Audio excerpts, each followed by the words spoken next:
I am live on YouTube. How are you guys doing? I'm going to be talking about shadow work today and answering astrology questions, metaphysical questions, questions about your natal charts. If you guys have any questions, feel free to comment below.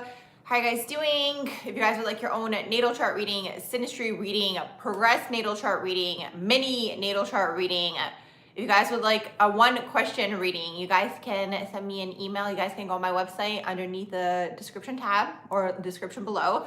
You select on the readings tab and then you send me an email and then we'll go from there.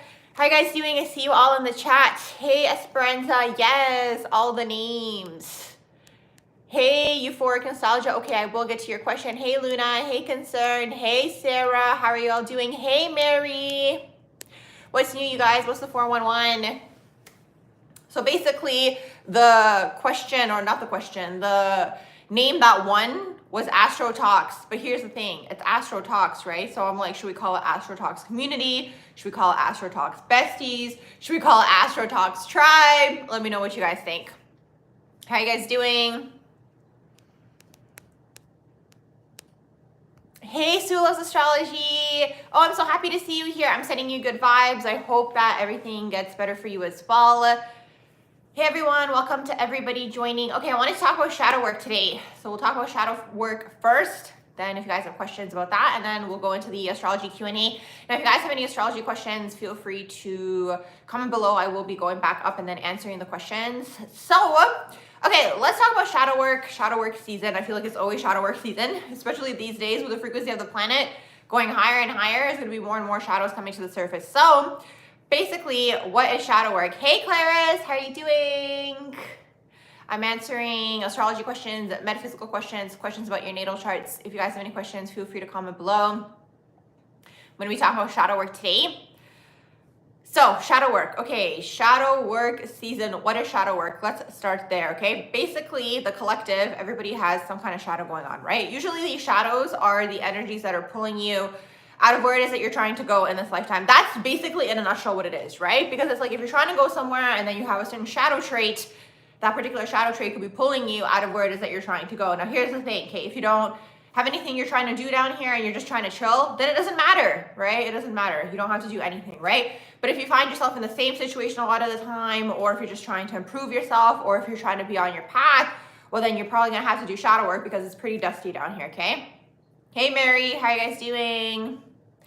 Yeah, it's pretty dark down here. It's pretty intense. It's pretty dense energetically, okay? Because down here on this earth plane, it's very much a plane of control. And by the way, for anyone who might be tuning in for the first time, all of these are my own opinions based off of my own observations.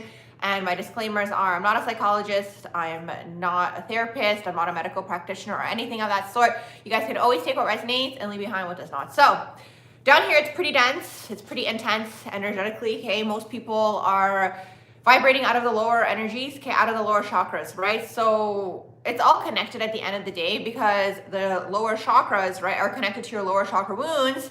Hey, Sundog, how are you doing?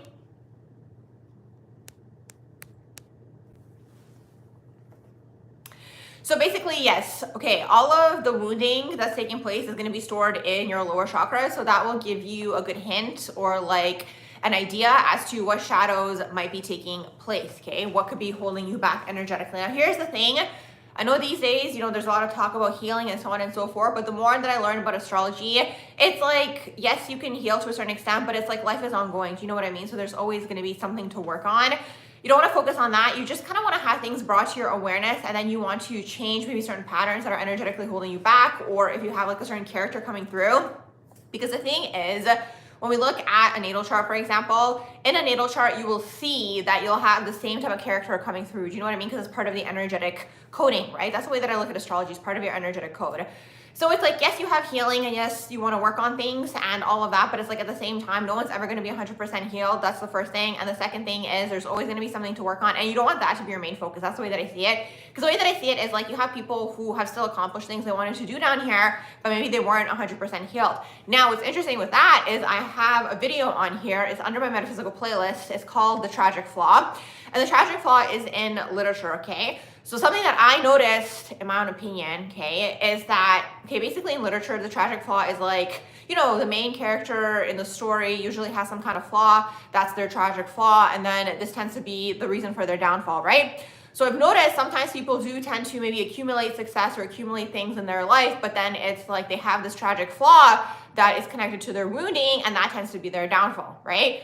So you'll see that within public figures a lot of the time, there's some sort of wound there that tends to be their downfall, even if they have maybe accomplished a certain amount of things. So it's like, it's multi-level, okay? It's multi-level, like it's a multi-level story here because it's like multi-dimensional. I guess you can look at it that way as well.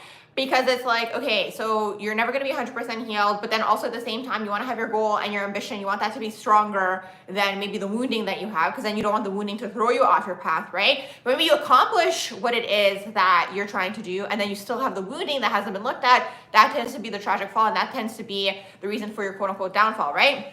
Which is so interesting, right? Especially if we observe people who are in the public eye. Now you guys can check out that video, and after I post this, I will put it in the description box below that video. It's called The Tragic Flaw, and I'm pretty sure it's under my metaphysical playlist. Regardless, okay, I will find it and then I'll post it. If you guys are interested in finding it now, okay, you guys can just type in The Tragic Flaw and then Barbara Talks. I'm sure it'll come up, okay?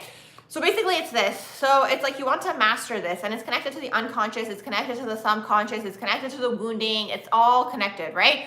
So a lot of the time, everybody has some sort of shadow, because when we look at even like the levels of consciousness, most people are operating out of their lower wounding is basically what that is. And you operating out of your lower wounding, first of all, is throwing you off your path. Second of all, it's putting you probably into the same situation over and over again with the same types of people, same types of characters, and it is also energetically siphoning you in one way, shape, or form. So what could these wounds potentially be, Kay? What could some of these shadow traits potentially be? And what I've noticed also, and again, I'm not a psychologist, that's always my disclaimer, but it's like a lot of the time we tend to go into the unconscious first. It tends to be the shadow of the self. Thank you so much for the likes, you guys, okay? It tends to be the shadow of the self, and it's like, because it's unconscious, it tends to overpower, right? So you don't want your unconscious to be in the driver's seat. You want to master your unconscious, because not only this, then people can also control you, because then people can fall into, or people can hook into your wounding, and then they can control you through your wounding. Do you know what I mean? Sometimes someone who might be a little bit more aware. Narcissists tend to do this, energy vampires, like anybody who is in the energy vampire category. I know these days, you know, everybody uses the term narcissist. Okay, not everybody is a narcissist, but a lot of people have a lot of narcissistic qualities, okay, because it's just a type of plane down here. It's narcissistic down here, okay? Obviously not like the textbook definition, but in terms of, you know, the vague overall general idea, that's just the way that it is, okay? Now we have all the different types of, you know, diagnoses, and we're not diagnosing anybody here. I'm sure you guys catch my drift. Basically, energy vampires, what they do is they hook into your wounding, and then they use that to control you, okay? So that's another reason why you want to master your shadows, because if you're not aware of it, somebody else is going to hook into that, and then that's how they control you, and that's how they keep you around, okay? So it's like, it's so many things, right? So then it happens like micro and macro, right? Because then it happens maybe in your day-to-day life, maybe it's in your relationships, maybe it's in your friendships, whoever, okay? Or it can happen on the macro level as well, okay? So on the macro level, you know, certain individuals sometimes, again, look at collective wounds, and then they trigger those collective wounds, and then people, you know, go into fear, right? Which is usually the automatic response. And then they listen to what those people are trying to tell them, okay? I'm speaking a little bit between the lines, so I hope you guys are able to follow with that, okay? So that's basically what's going on with all of this. And it's really important to master your wounding, to master, sometimes it's not just wounding, sometimes it's a soft spot, you know what I mean? Sometimes it's a trigger, sometimes it is whatever way, shape, or form you guys want to look at it, okay? It's just something that is within you, within your own energetic field, that needs to be looked at, okay, and brought to your awareness, and, you know, kind of seeing what you can do, to basically, you know, kind of get a grasp on that so somebody else doesn't use it to control you, okay? So let me give you guys some examples, okay? And then I'll get to your guys' questions, okay? Keep the questions coming in the chat, especially with this topic, and also your astrology questions. I'll get to all of that, okay? So what are some things that can take place? What are some shadow traits? Well, we have the main collective wounds, okay? And you guys can check out my chakra playlist, okay? And again, those are just my own observations. I'm not saying this is always going to be the root chakra. It's always going to be the sacred. You know what I mean? I just compartmentalize these energies based on the chakras because it's easier for me personally to hook into the energy. I'm not saying that's the way that it is. You know what I mean? So use your discernment always whenever you guys are tuning into anything, okay? But that's the way I've compartmentalized the energy. So we have the root chakra, okay? The biggest wounds, and these are collective wounds, so everyone's gonna have some form of this because it's passed down, right? And then, you know, it kind of gets to the person, you know, that wants to basically clear it, right? That's what generational things are. So that being said, in the root chakra, you have generational things, okay? Generational patterns are in the root chakra. You're also going to have anything to do with money, so safety, security, anything to do with scarcity, okay? So for example, a few years ago, I'm going to speak between the lines again here, you know, when the toilet paper was going missing and then everyone was fighting over the toilet paper, or even like back in the day when it would be like Boxing Day or whatever, and then everyone would want the item that's on sale, right? So companies use this, right? Companies use the whole concept of scarcity to manipulate people to even buy their products, right? So it's like, it's multi-level, right? Again, it's in every realm. You will see it. Now, when you see it, you can't unsee it, okay?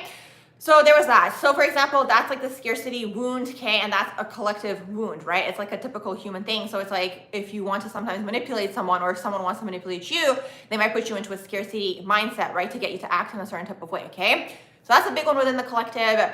We also have finances in here. Finances is like a whole conversation of its own. I'd probably have to do a video on that just like on its own, okay? Talking about the money wound. Let me know if you guys are interested in that one, you guys who are watching, and even the people who are watching the live replay, about money and the energy of money and all these things, okay? So that's another collective one, and that's a big one too. Also in the root chakra, anything to do with like, again, like safety overall, do you know what I mean? Or like the fear of death, okay? The fear of death is a big one, okay? I have a video on that as well under my metaphysical playlist called The Metaphysical Perspective on Death, or something on that sort. You guys will find it in there, okay? But it's a metaphysical perspective on death, okay? Based on like just my own interpretations again, okay? So that's another collective wound. So that's a big one, right? Because this is like an unspoken phobia that's like lingering, right? People are afraid of it, you know, and that controls a lot of people if you think about it, right? And then within the fear of death, you have a lot of other fears that are connected to the fear of death, right? So for example, the fear of humiliation, public humiliation, you know, feeling like you're not going to fit in, right? That's all connected to the fear of death, right? Because it's like then your existence isn't being validated, right? And your existence not being validated maybe by another person or by society or by your family or by whoever is connected to the fear of death, right? Because it's like, that's another human wound, right? Another human wound is feeling like you don't exist, right? And that's actually ancestral too. So sometimes people continue playing out ancestral things because within the energetic like structure within the person, okay, it's like the ancestral energy doesn't want to be forgotten. So people continue playing out certain ancestral patterns, for example, okay? And people playing out these ancestral patterns, it's like those energies within you, or like the spirits, whatever way, shape, or form you guys want to look at it, want to continue being preserved and want to continue being alive, right? But let's say some of those traditions don't really pertain to the time that we're living in anymore, okay? So that's a whole different conversation for a different day, okay? In terms of how that turns into an inversion, I'll talk about that some other time, okay? Or maybe toward, you know, after I'm done with the shadow work segment, if you guys want to know about that, I'll get into that as well, okay? I talk about that on my threads. If you guys are new here, check out my threads. It's called BARJSC, okay, connected to my Instagram. I talk about these things on there when they come through. And yeah, definitely check it out. So that's another one, okay? And then also there is, I think one of you guys mentioned something in here. Yeah, one of you guys are saying fear of being on the streets and living. That's a big one because it's connected to home and safety and security, right? So that's what keeps people going, what keeps people, you know, like making the money or trying to make money and so on and so forth. You know what I mean? So it's like there's a lot of these fears, right? Different people are going to have different fears. So it's like you're going to have to work on that. You're going to have to transmute that. And a lot of the time it's like, you know, the only way to like transmute, let's say, a fear that you have is you might have to put yourself in that situation or like kind of have a positive outcome. So that's the next question that a lot of people ask, okay? The next question a lot of people ask are going to be like, okay, well, how do you heal this? Or how do you work on this fear? Well, the only way to heal these things is to put yourself in that situation, but basically, you know, have a different outcome. Do you know what I mean? So for example, let's say, right, you'll see this, let's say with Pluto in the second house people, okay, or Scorpio maybe in the second house, or yes, these types of individuals, okay? So for example, with these individuals, you know, there's something always connected with money, okay? I spoke on that in the Pluto in the second house video, and there's always something connected to money, obviously connected to like safety, connected to security, connected to all these things, right? One of you guys mentioned like shelter and these things, right? So it's like, for example, for Pluto in the second house, because it's control and it's money, a lot of the time these individuals maybe want to have a certain amount of money in the bank account, right? Let's say they always want to have a certain number in there. Let's say it goes $1 under, okay? Or whatever your currency is, wherever you guys are, right? Let's say it goes $1 underneath what you guys are used to. It might give you anxiety, right? Because it's like you've built a comfort around having that number in there, right? But for you to overcome that anxiety, you have to, you know, put yourself in that situation. So let's say you do go $1 under, you have to sit with the feeling, okay? And you have to basically release it. And you have to be like, okay, no, I'm okay now, you know, now that it's $1 less. You know, it doesn't always have to be that exact number. I'm kind of giving you guys like a random example, but I hope it's making sense, okay? So let's say that's the root chakra, right? Then we have the sacral chakra. Within the sacral chakra shadows, I mean, this is a big one within the collective as well, okay? We have hypersexualization, repression of sexuality. It's targeted energetically a lot, okay? Check out my sacral chakra video, okay, under the Exploring the Chakras tab or like playlist, because I could talk about that for days, okay? And also, if you're interested in anything to do with the sacral chakra and sexual energy, check out my Scorpio videos as well. I speak on that a lot in there too, okay? So within the sacral chakra, there's a lot going on in here. We have addictions, okay? We have emotions in here. We also have the sexual energy overall. So then you have lust. Then you also have, let's say, suppressing emotions. Then you also have, codependency is in here. So a lot of the time when people have a sacral chakra wounding, let's say they weren't able to feel their feelings or feel their emotions, for example, well, in that particular case, they might go into addiction, right? Because they're trying to mask the feeling, okay? And that's like a band-aid. So you never want to be in that situation either where you're kind of masking it. You have to actually feel it. Like that's the only way to clear it is to feel it, okay? Kind of rhymes, right? If you want to heal it, you have to feel it kind of thing, okay? So that's the sacral chakra in a nutshell. And then that's on a range, right? Because addictions are on a range, right? Sometimes you have addictions like phone addiction, scrolling addiction, right? Overthinking addiction, shopping addiction. There's a lot of different addictions, right? But then you have actual extreme versions of addictions, okay? Where it's like substances and substance abuse, okay? So that's the sacral chakra, and definitely check out that video because I've even made connections to the sacral chakra as well in terms of sexuality too and the wounding there, right? So that's just like a random example. Also in terms of a shadow, that's a big one, okay? It goes into codependency. You have codependency in relationships, right? Where you're codependent on another person, okay? So most of the collective, it's so interesting. I was just thinking about this today, okay? Most of the collective is in some form of attachment, right? And if you hear people talking about, and this is the thing, that's why you need to listen to people because you learn a lot about people when you listen to people's opinions on things, right? So when you hear people talk about relationships, and this is from both sides, okay? They're trying to give their advice and so on and so forth. And I find it so interesting because a lot of like these people are millennials and like the millennials are Pluto and Scorpio, right? So within the Pluto and Scorpio generation, they're actually meant to heal exactly this wound, right? So they're all talking about like how to manipulate into trying to get someone, or that's what it's rooted in, right? It's rooted in manipulation, trying to trick the other person, trying to have control in the situation. Like all of that is ego. Do you know what I mean? Like that's not actually love, right? So it's like you can't be in ego and be in love at the same time, right? Like it's not the same vibration because the ego is the solar plexus chakra and the shadow, right? That's the solar plexus chakra and the shadow. And then the heart space is the love space, right? So when you're in the love space, it's like, it's a completely different story, right? So it's like most things are rooted in attachment, right? And now when you have this attachment, it's like you might not want to, let's say, lose the person, or you have a fear of losing the person, right? So that's also kind of how the codependencies develops. That's also in the sacral chakra. Sometimes people are in these like situations for, let's say, status reasons. Sometimes it's a financial, situation. And it depends, right, where you guys are tuning in from, right? Not everybody's from the same country. So, different situations are going to be different in different places of the world, right? Depending on what is the social situation there, right? But let's say you guys are somewhere where you are able to, let's say, be financially independent and you can have your own job. That's probably smarter, right? Because in that case, you're not dependent energetically on another person, right? So it's all of this, right? All of these like shadowy types of things, okay? And that's basically located in, again, those lower three chakras, okay? So then we also then have the solar plexus. So that's all the ego stuff, right? So here's the thing. People demonize the ego, okay? People demonize the ego, and the thing is you need to have an ego down here basically to survive is really what that is, right? You need to have an identity. Your ego helps you identify things, okay? This is a tree, this is a lamp, this is a table, right? That's your ego, like it's helping you identify things. Thank you so much, Concerned. You guys are so awesome. Yes, definitely check out my second channel. It's called Barbara Talks Some More. I'll talk about that a little more after, okay? So basically you need an ego, right? You need the ego. You need to have an identity. You need to have strong boundaries. Like you need to have all those things right down here. You need to have a sense of self. You need to have, like your own personality. You need to have your own things going for you, right? So that's another shadow thing, right? Because sometimes people don't have a strong sense of self, and then you're more prone to like codependencies, for example. You're more prone to merging. Like that's another shadow trait, right? That can take place. Or even like the fear of being alone, right? Which again, fear of being alone is connected to the fear of death. Okay, so see how it's all connected kind of to the same fear, right? Like the root of the fear, if we think about it, right? So that's also connected to the fear of death. Or like, for example, like putting yourself out there, having a fear of having a fear of like being seen, right? Like wanting to be seen, but then having a fear of that at the same time. That could be connected to the rejection wound. Do you know what I mean? Like some people fear rejection, some people fear putting themselves out there. Then you have throat chakra, right? Some people fear speaking up. You know what I mean? So it's all connected. Do you know what I mean? So these are all shadow things that could be holding you back from where it is that you are trying to go, right? Sometimes wanting the validation, wanting the approval. And I've noticed a lot of the time when people are kind of operating out of like the shadow self and also trying to do what they want to do, they tend to kind of go into like double lives types of energies, okay? Where it's like there's one part of themselves that's trying to please or appease, you know, the family or friends or society, right? So you have that aspect of the self, and then you have them doing what they want to do on the side, right? And it's like you're fragmented, you know what I mean, at that point in time. Like you want to try to integrate so you can live in your truth, is basically what that is. Okay, that's the ultimate end goal. And as we go into Pluto and Aquarius and the higher vibrations and eventually the age of Aquarius, right, it's all about being in your truth at the end of the day. That's really what it all comes down to. And you can't be in your truth if you're trying to please somebody else. So that's another shadow, do you know what I mean? So you have to really analyze the self, okay, because it can manifest so many different ways. But those are kind of like the collective ones. Those are kind of like the main ones, okay, within the collective in terms of shadow traits, okay.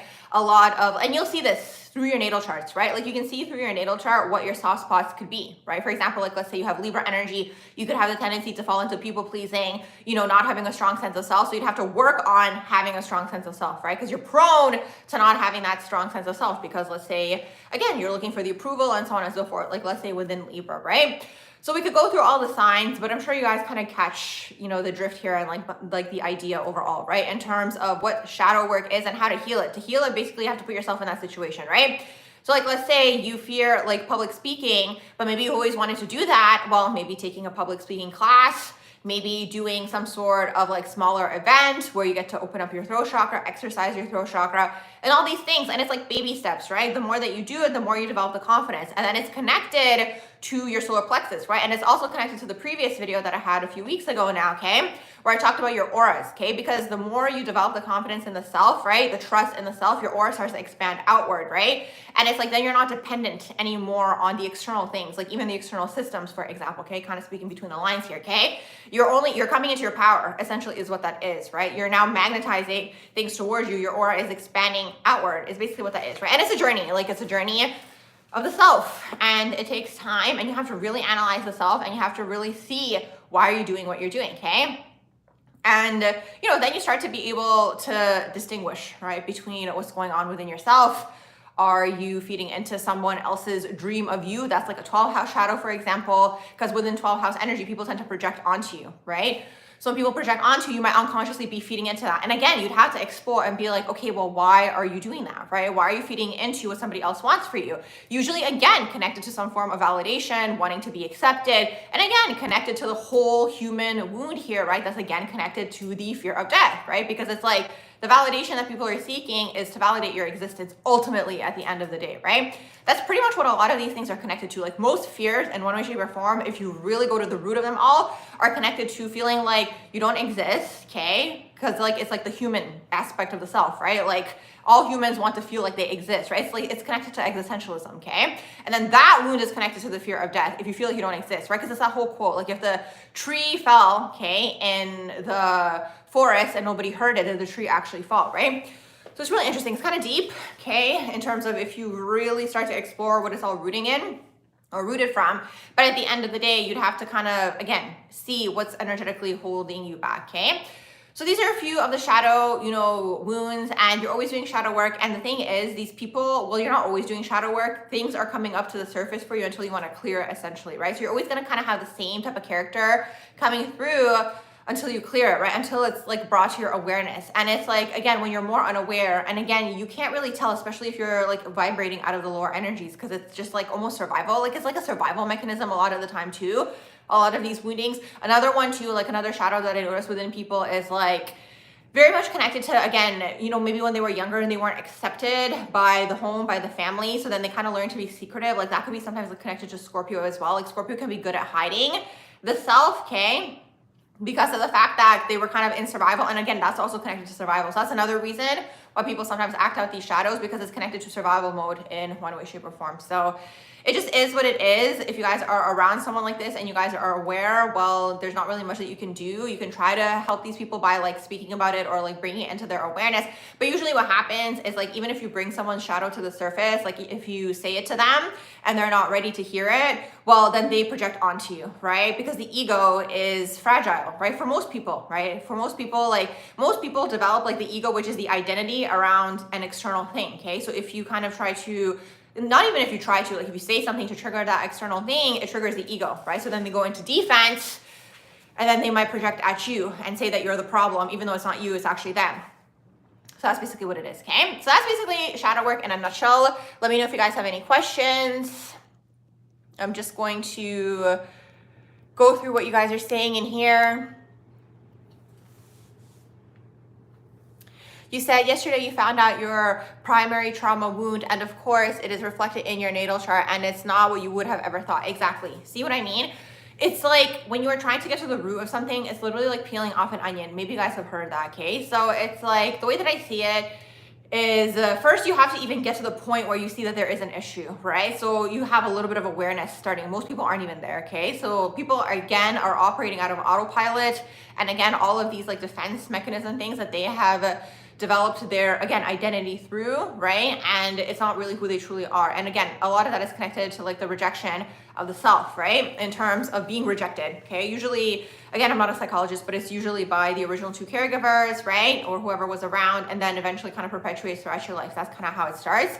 So it's this, and it's like, you know, when you start peeling off the layers, first you even kind of have to have it even brought into your awareness that there's an issue here. Most people aren't even there, right? But at least when it's brought into your awareness, you're like, okay, now I'm starting to notice that whenever this happens, you're kind of starting to make the connection, okay? You're kind of like, okay, whenever this happens, I feel this way, okay?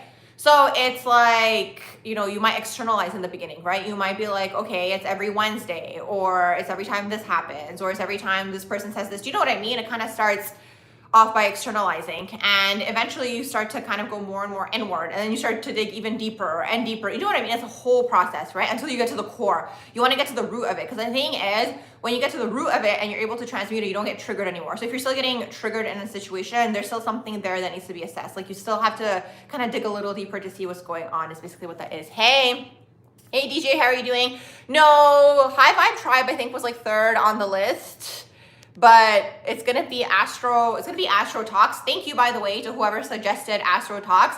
But now I'm thinking, because it's Astro Talks, I'm thinking, should it be Astro Talks Community? Should it be Astro Talks Besties? Should it be Astro Talks Tribe? Like, what do you guys think? Let me know.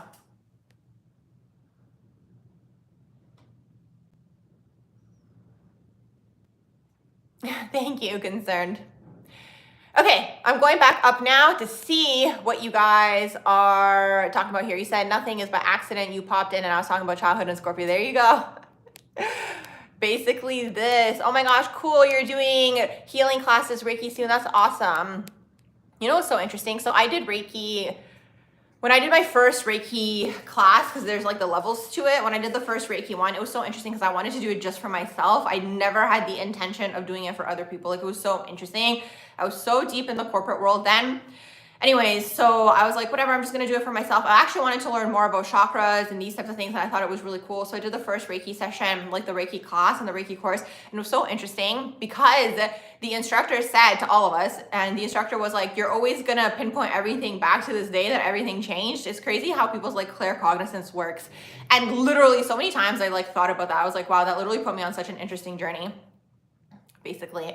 So that was fun. And then, you know, it's interesting when you basically do like the first level of Reiki. I don't know if they changed it now because this was a few years ago, but when you do the first level of Reiki, they kind of give you like the attunement. So like they pass down like the energy to you. So I was like, oh my gosh, this feels so high vibe. And then I did the second one, and then I did the third one. And it was so interesting because it was by the third one, I remember thinking in my head then, and I was like, oh my gosh, like I feel so high vibe. I feel so nice. I was going out with my friends that night. I was like, okay, all the people who are going to be where we're going, which was like a restaurant, are going to be on our level. And let me tell you how literally nobody was there. It was just us. I was like, wow. So that's kind of how I started like believing more and more into like the spiritual world. How are you guys doing? You said, hi, Barbara. You have a Sagittarius rising, Saturn and Aquarius, Pluto, Mars, and Jupiter and Scorpio. Wow, you've been clearing and healing most of your lifetime. Anything more that you need to be aware of? See, that's the thing. That's the thing. And I was saying that in the early part of this video. Yes, you know, you can clear and heal as much as you want, but the thing is, because the energy is in your energy field, because of the natal chart, you'll still attract a lot of that energy to you. So then, okay, so this is the next part of that. So then what you want to do is like, when you see the energy around you, you want to learn to not interact with it, basically, right? So for example, okay, let's say you've cleared through a specific type of wounding within the self, and it's like you can now recognize it when it's coming towards you, right? Let's say there's another person who is like a lower vibrational person, and you've cleared this, so you're like at a different vibration than them, but they're still around you. It's like technically if you've cleared that within yourself, you shouldn't allow that person into your energetic space, right? But let's say they are in your energetic space and they're siphoning your energy, because usually when someone is lower vibrational than you, they're not going to siphon off of your life force energy, okay, because they want to be around you because you're high vibe, right, or higher vibrational, right? You've cleared through a lot. And again, this isn't like a hierarchical thing. It's just like you've cleared through certain things, right? So it's nice for them to be around you, but they could be pulling you down, right? Because if you look at it in terms of vibration, right, usually what happens when someone's, you know, lower vibrational, like, and when I say lower vibrational, it's someone who is vibrating, let's say out of fear predominantly, or out of shame, or out of guilt, right? Like out of the lower chakras again, right? Out of the wounding, and they haven't maybe done any of the inner work. They're maybe down here, you're maybe up here. Let's say you're maybe at the heart chakra. The thing is, like, they'll lift a little bit up to you, but you still have to go down. Do you know what I mean? Energetically. So it's like, if you feel like they're draining you, then you have to kind of be like, okay, well, what is it that allowed this person into my energetic space? And then you have to explore again. Do you know what I mean? You have to be like, okay, is it boundaries? That's the issue. Do you feel bad for them? Is it you thinking that you can change them? Like, what is it, right? And this is what I mean by shadows. Like, they're so sneaky and they're so subtle and they're so covert. So it's like, if they're still within your energetic vicinity, if you don't mind them, that's fine. Do you know what I mean? Like, if they're not bothering you, that's okay, right? But if they're within your energetic field and they're draining you, or they're siphoning off your energy, or like, you'll usually be able to tell, right? And if it's this, then you'd have to explore within the self, like, why are they in your energetic field, okay? Or like, why are you still allowing them to be around you, kind of thing? Do you know what I mean? So it's like, it's so interesting with the healing, because it's like, yes, you can heal, but at the same time, you don't want that to be your main focus, because a lot of the time you might attract the same types of characters, right? Especially, you mentioned you have Scorpio energy, right? So it's like, when you have Scorpio energy, you'll always attract those types of people to you. Do you know what I mean? So it's like, you're going to have to be able to recognize within them. You're going to have the discernment to be like, okay, it's that type of character that is coming into my life again. I'm not going to engage with that anymore. Do you know what I mean? You're welcome. You're welcome. Oh, you guys are so awesome. Thank you for the kind words. I'm glad that it resonates. So that's the thing, right? So it's like, you don't want to be just like focused on just the healing, because the thing is, you're never going to be 100% healed.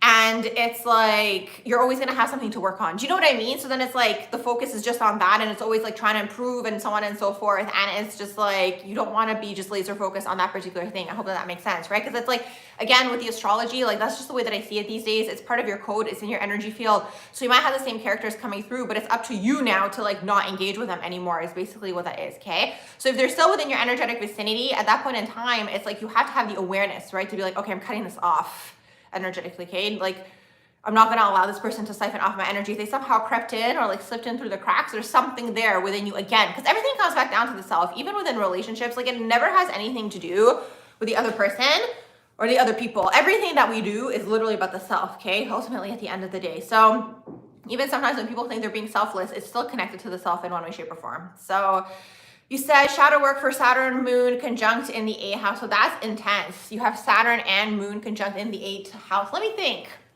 What will be some shadows there? Well, for example, when you have Saturn, Moon, maybe you could struggle with vulnerability, okay? You might struggle with expressing emotions. And it's interesting, you have Saturn, Moon, and it's in your 8th house, so you probably feel a lot, right? But then around your home environment with the Saturn in there, you probably weren't able to express, okay? So it's like, you might emotionally shut off, because that's the thing with Scorpio energy sometimes too, or 8th house energy. It's like, they might kind of become emotionally unavailable, right? For example, okay? They might kind of shut off emotionally, but you're not meant to, because actually your emotions and your feelings overall for everybody, okay? But especially if you have Scorpio or 8th house energy in your chart, it's kind of meant to guide you, okay? Through this earth plane, basically. You said, is the Moon Saturn combo falling in your 8th house in synastry restricting intimacy? I'd have to look at the whole synastry, because there could be something that could be balancing that. But the Saturn energy will make it a little bit more restrictive, which is so interesting, because the other individual just asked about that in terms of their home. I'm going to the top now, so I'm going to start at the top, okay? From the top, okay. You said, okay, so this was one of your first questions. Euphoric nostalgia. You said, what do I think about your Moon and Saturn combination falling in your 8th house? So I'm curious, is the Moon and Saturn, it's going into your 8th house, so is the other person's Moon and Saturn? Let me know. You said, why as an 8th house stellium, people project on you or obsess or try to control you, like it makes it so hard for you to trust. Okay, so that's part of, like, you can kind of look at it as part of your purpose down here, or part of your karma, or part of whatever way, shape, or form you guys want to look at it, okay? When you have 8th house energy, you're actually meant to be a mirror to other people, okay? And it's interesting, because it's like, if we connect this back to shadow work, right? You'd have to eventually develop the solar plexus energy within the self, right? So you don't internalize it. Do you know what I mean? It's interesting, because it's connected to like the whole theme of the chat, right?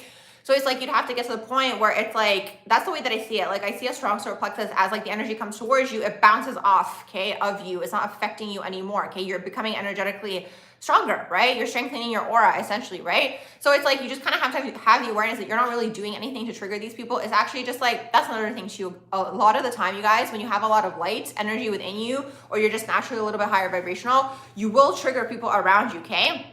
That's why anytime like these days when the vibrations of the planet are just like a little bit higher, people's stuff is coming to the surface, okay? Especially people who are operating out of the lower vibrations. That's just the way that it is, right? Because it's like, that's just the times that we're living in, okay? And that's why this video kind of applies, especially right now. And especially in the years to come, okay? You're gonna wanna have to clear or want to clear all the things that are chilling at the base of the spine. And you'll see this a lot of the time, especially like if you're an A-house person or a Scorpio person, or if you have, let's say, an A-house transit taking place, or if you have even like a Pluto thing going on in terms of transits, even if you have, let's say, a Plutonian dynamic or an A-house synastry type of situation, it's an opportunity for growth, right? If you have intense sexual attraction between two people, okay, the attraction is being there. That's that energy, right? That energy that's chilling at the base of the spine, okay? I'm pretty sure that that's what the Kundalini people are trying to get to, okay? The Kundalini is all of the shadows. That's the way that I see it. This is my own opinion, okay? I'm sure they have a different explanation. But the way that I see it, it's like everything that's chilling at the base of the spine. You want to push that energy upwards. You want to get to your higher chakras, essentially, right? So it's like when you have this intense sexual attraction, right, taking place, just that energy being present, and you're not even engaging physically with these people or person, okay? It's like, it's already bringing everything to be looked at. That's why the A-house deals with all these things, essentially, okay? Everything that's at the base of the spine, and this is collective again, okay, is really what that is, okay? So it's collective, so it's like it could be jealousy, it could be manipulation, it could be controlling, it could be, let's say, possessiveness, it could be fear of loss, fear of abandonment, all these things. That's all connected to the A-house, okay? Power and control, dominance types of things, okay? All these themes, you'll see these themes come up in these, either within your own natal chart. That's the way that I see it. It's either within your own natal chart, or it's going to be a transit that takes place within your life, or it'll be through a Plutonian relationship, okay? If you're here to clear these things. That's the way that I see it. So it depends like which way the energy is being expressed, because these are collective things. That's the way that I see it, okay? Oh no, you're welcome. Don't worry. Okay, I'm just seeing what you're saying here. You said you were with someone and it felt like you suddenly felt shame around them, even though you don't usually feel that. That's probably their energy. See, this is the thing. This is why you need to develop the strong solar plexus chakra, and you need to close your aura, right? Because you're going to pick up on other people's energies, right? So for example, the way that I see it energetically is like, and this is the thing too, because like, let's say you are more open energetically. Let's say you engage in substances. Let's say you open up your energy field through, it could be through anything, honestly, okay? Anything that's addictive, I find, or like bypassing energy, it opens you up energetically, okay? I have a video on this actually. It's called How to Stay Grounded as a 12 House Person. And honestly, like if you feel like you're energetically open, that can apply to everybody. It doesn't just have to be 12 house people. Like 12 house people are a little bit more naturally open. I hope that makes sense. But anybody who's a little bit more in tune will feel that, okay? So anyways, anytime you're energetically open, you're absorbing, because like already everybody's absorbing. So if you're a little bit more watery, let's say, or you're a little bit more energetically sensitive, you're taking on the energies, right? And the way that I see it is like the energy kind of comes through the crown and it kind of goes into the solar plexus chakra, basically, okay? And within the solar plexus chakra is where it's being transmuted. That's the way that I see it. And then basically you transmute it out. So it's like different people are going to transmute energy differently. And that's the thing. Again, when you're in the, shadows or like in the lower chakras, for example, it's hard for you to distinguish whose is whose, because you've internalized probably a lot of energy that's around you, right? That's why you need to, if you're blessed, right, with the time, to take time to be on your own, in your own energy, to learn yourself, your likes, wants, needs, and desires, because then you'll be able to distinguish between your energy and you'll be able to distinguish between other people's energy, okay? And then you'll kind of see what you may have internalized that is not necessarily yours, because all these energies around you that you may have internalized, again, could be throwing you off your path, essentially, okay? Is basically what that is. That's kind of what it all comes down to, okay? If you just want to chill and you don't really want to do anything down here and you're just kind of like floating through life, like it doesn't really matter what's pulling you where, right? But if you find yourself in situations where you're like, okay, like why, are these shadowy people around, or I'm trying to achieve this thing and it's not happening, you have to kind of explore, okay? Because there's something going on within the energy field that's like pulling you out of where it is that you're trying to go, okay? You said you have that mantra, and then you said as a mirror. Oh my gosh, I like that. You said, let me screenshot that actually. Basically, the mantra that you said here is abuse you as a mirror and your, aka the other person, reflection will haunt you. That's so interesting. I've never heard anything like that before. Very interesting. Hey, Rocky, how are you doing? You said, so our A house, stellium, punching bags for low vibrational people, if you're understanding this correctly. Not necessarily. This is the thing, right? This is what I mean by the shadows. It's like you have to have it in your awareness that these people are coming towards you, so you have to not allow them. Do you know what I mean? Because it's like, okay, when you're younger, it's like, okay, or more unaware. It's not necessarily an age thing. It's just usually when people are younger, they're more unaware. But again, as you grow and you see these things like repeating so much throughout your life, you basically have to have it brought into your awareness. Okay, these people are coming toward me, right? So the question is, why are they still in your energetic field? You have to pick up, let's say, on those red flags early on so you don't continuously allow them. Do you know what I mean? This is what I mean by the shadows, right? Because it's like, no, you're not meant to be a punching bag for those people at all. Actually, the A house energy or Scorpio energy, the way that I see it, okay, is like you're meant to elevate your own frequency, and then you're meant to kind of transmute, but in a different way where it's not affecting you. Do you know what I mean? So sometimes these people will transmute through art. So that's the example I started giving you guys. So the way that I see it is, it comes through the vessel, it goes into the solar plexus, it kind of gets transmuted in the solar plexus, and the transmutation energy could be through art, it could be through music, it could be through a walk, it could be through exercise. Do you know what I mean? So that's basically what it is. So it's like you have to start having the awareness. It's like the discernment and the awareness when you pick up on it within another person, to not allow that person into your energetic field again. That's kind of what I was saying in the earlier part of this video as well. If they're still around, then you have to explore, like, why is this person or people, like, why are they around you still? Do you know what I mean? Is it because you have a boundary issue? Is it because you feel bad for them? Is it because you think they don't have a lot of friends and then you want to be their friend, but it's like now they're, let's say, being passive aggressive towards you or making snide comments or whatever it is. Do you know what I mean? And then it's like the first time you notice that, that's when you should cut that person off. That's the way that I see it, okay? Maybe it's a little bit intense, but it's like the more you develop the discernment, right, through life experience and just having the awareness, it's like you don't want to allow these people within your energy field because they're kind of like mosquitoes. That's the way that I see it. Like energetically, they're mosquitoes. They're like trying to pull you off your path, right? They're trying to either upset you or offend you. And like, that's energy siphoning. They're kind of siphoning your energy in that case. So it's like, no, absolutely not. Like A house people or Scorpio people are not meant to be punching bags for those types of people, but it's like you incarnate having a little bit more light energy, right? Or higher vibrational energy. So it's like everything kind of gets projected at you. Because also what I was saying earlier in this video as well was like most people, yeah, you kind of get the mosquito analogy, right? Most people are in the lower chakras, okay? And there's like, I'm not sure if you guys have ever seen the levels of consciousness, okay, in terms of basically like where people are vibrating at. So basically your level of consciousness is contingent upon your emotional state, and then your emotional state is contingent upon your thoughts, okay? So what you're thinking about all the time is gonna turn into emotional energy, right? So if you're constantly worried about something, it's gonna go into stress energy and it's gonna pull you down energetically, right? If you are in a higher vibration and you have more positive thoughts, that's why the mind is so powerful, and that's why the mind is always targeted down here on this earth plane. The best thing that I heard somebody say was the difference between us and animals is that animals like aren't able to be mind controlled essentially, right? Humans are, right? Especially, hey everyone, how you guys doing? Animals are not able to be mind controlled, right? But humans are. So that's why like there's constant things that are being thrown at people. And that's another thing that's interesting too, because what I've noticed is like, let's say there's something that upsets you, especially these days with like the technology, it's getting so advanced that like the algorithm's gonna feed you more of the content that upsets you, especially if you interact with it like once, and then it's like it's feeding into the trigger, right? But it's like the trigger is there. So it's like in a way it's also helping you purge if you take it as an opportunity for growth, right? So that's kind of connecting back to everything again, right? So it's like you have to have the awareness, be like, okay, this is upsetting me. What is it about this that's upsetting me? And then you have to kind of process that within the self, okay? So that's also connected to the shadow. So that's basically what it is. So, again, when you have a lot of light energy, you're gonna bring up other people's things just naturally. Do you know what I mean? So it's gonna be up to you to be like, I'm not allowing this person into my energetic space anymore. If they're still around, you have to explore and be like, why am I still allowing this person? Is it, maybe you don't want to be alone, for example, and maybe you want to have a friend around, but it's like then they're being snide or they're being passive aggressive or maybe they're being overtly rude. Do you know what I mean? So it's like then you'd have to work on that within yourself. So everything comes back down to the self. So yes, absolutely. If you're in one of those situations, like definitely try to figure out how you can exit something of that sort. Okay, I'm going back all the way to the top to see what else are you guys saying in here.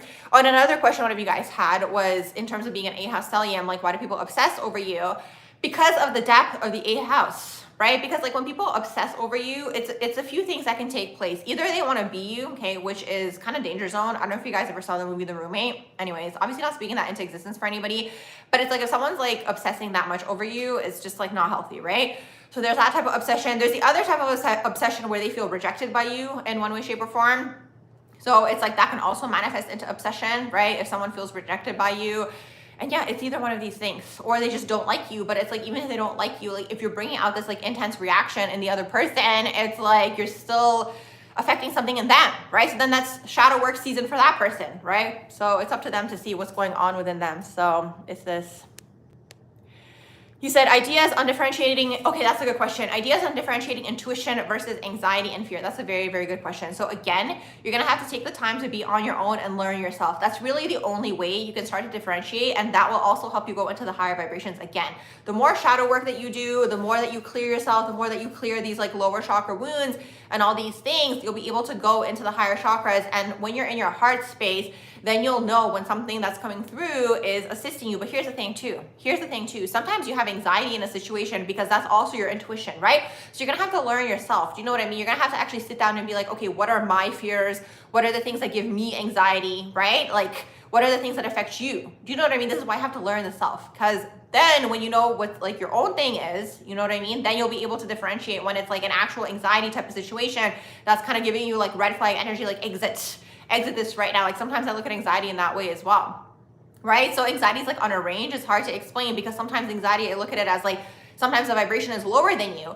For example, hey, indigenous being, how are you guys doing? Oh my gosh, there's a lot of A-housers in the chat tonight. Hey, I'm just going in order. I'll get to you shortly. But yeah, so it's like, sometimes I look at anxiety as like the person, right, is vibrating at a vibration that's lower than you, right? Sometimes they're vibrating out of anxiety. You might be vibrating out of the heart space. Again, and this, the only way you'll know this is if you know yourself, right? That's what I mean. It's like, you have to learn yourself. You have to learn what are your desires, your likes, wants, and needs.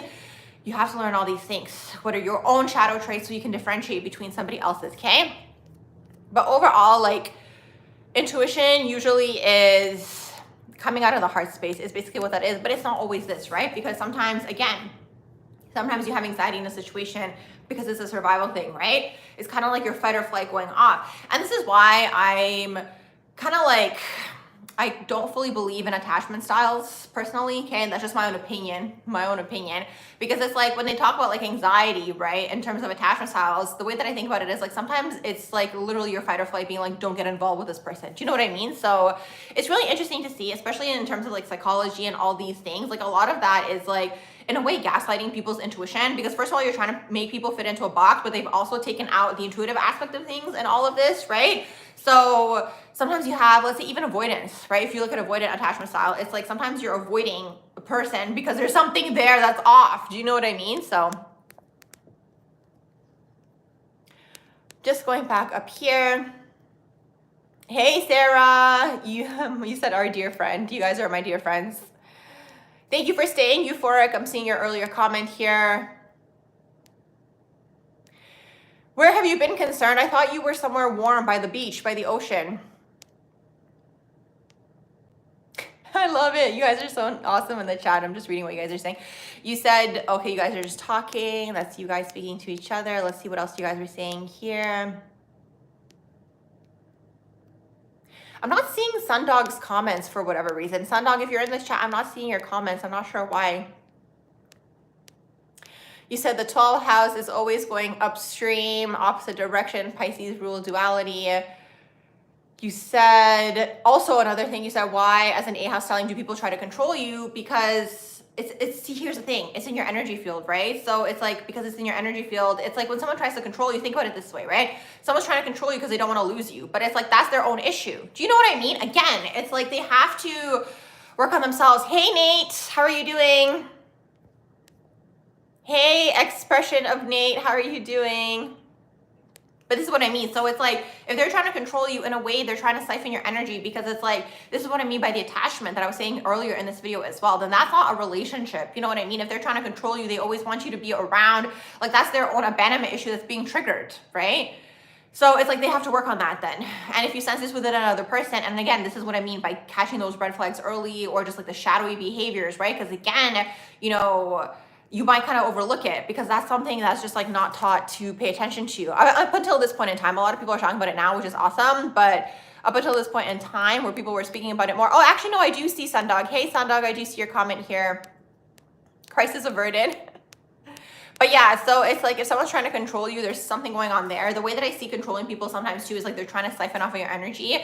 So sometimes really controlling people try to like hook into you to try to keep you around energetically, which obviously means that you're of high value to them, right? But at the same time, it's like if they're not offering anything to you and they're trying to like manipulate everything that you're doing, trying to have you around all the time, right? All these things, well, it's like, why are they being like that? Do you know what I mean? So it's like, this is another thing too, right? And this is another shadow thing. It's like people should sit down and look, let's say it's in terms of relationships, you have to sit down and be like, is this person actually offering anything of benefit to you, for example, right? Like ignoring everything else and everything like that's raging, like the hormones and the excitement and sometimes the newness and all these things, like if you can take a step back and be like, okay, is this person actually benefiting anything to you, especially if they're exhibiting these types of behaviors? Something to pay attention to.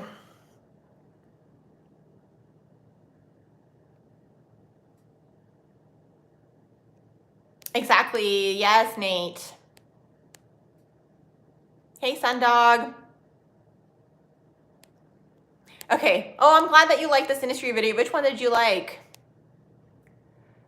You said the main reason for us to get together like this is to remind each other that we've known all along. That's exactly what it is. Because society from the beginning, and that's all done by design.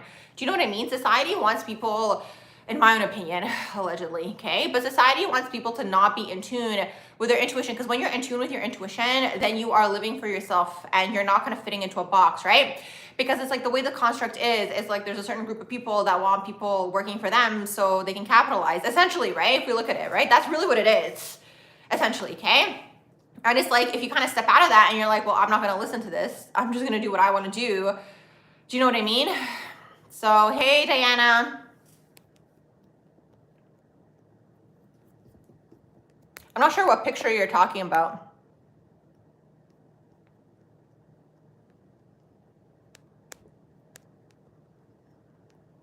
I'm just going back up. Oh my gosh, that's such a funny question. You said, do I get mad at others driving? No, I don't drive, so I love it when others drive. Because they can drive me around. That's been like the basis of all of my friendships / relationships. I'm just joking. But usually somehow I always end up aligning with people that drive, which is nice for me. I don't drive. I have nothing against people driving. I just never got around to it. Do you know what I mean? Actually, what ended up happening was here where I am, you have to do multiple tests, right? So the first test I did as soon as it was time to learn how to drive. And then I did the driving school. But then after the driving school, I don't know why I didn't do the test right away, but then after I got another instructor, and then that instructor said I wasn't ready, and then we just had like beef. So I was like, okay, forget you. And then I got distracted and busy, like at that point in time, university started, all these things. So I was like, okay, I'll get around to it. And then at that point in time, my first, license or whatever ended up expiring. So I did it again. Okay, the first one. And then after I did it again, then I was like, okay, let me try to, no, I did it again. And then again, a few years passed by. And then when I was doing my mobile yoga studio, I was like, okay, let me like start driving or whatever, because it'll be easier for me to get places. And then what ended up happening, CV started, that was 2020. So I was like, okay, clearly I'm not meant to drive. And since then it's just been like, it hasn't really been on my mind, to be honest. You said you don't drive either. Oh my gosh, yay, no driving team.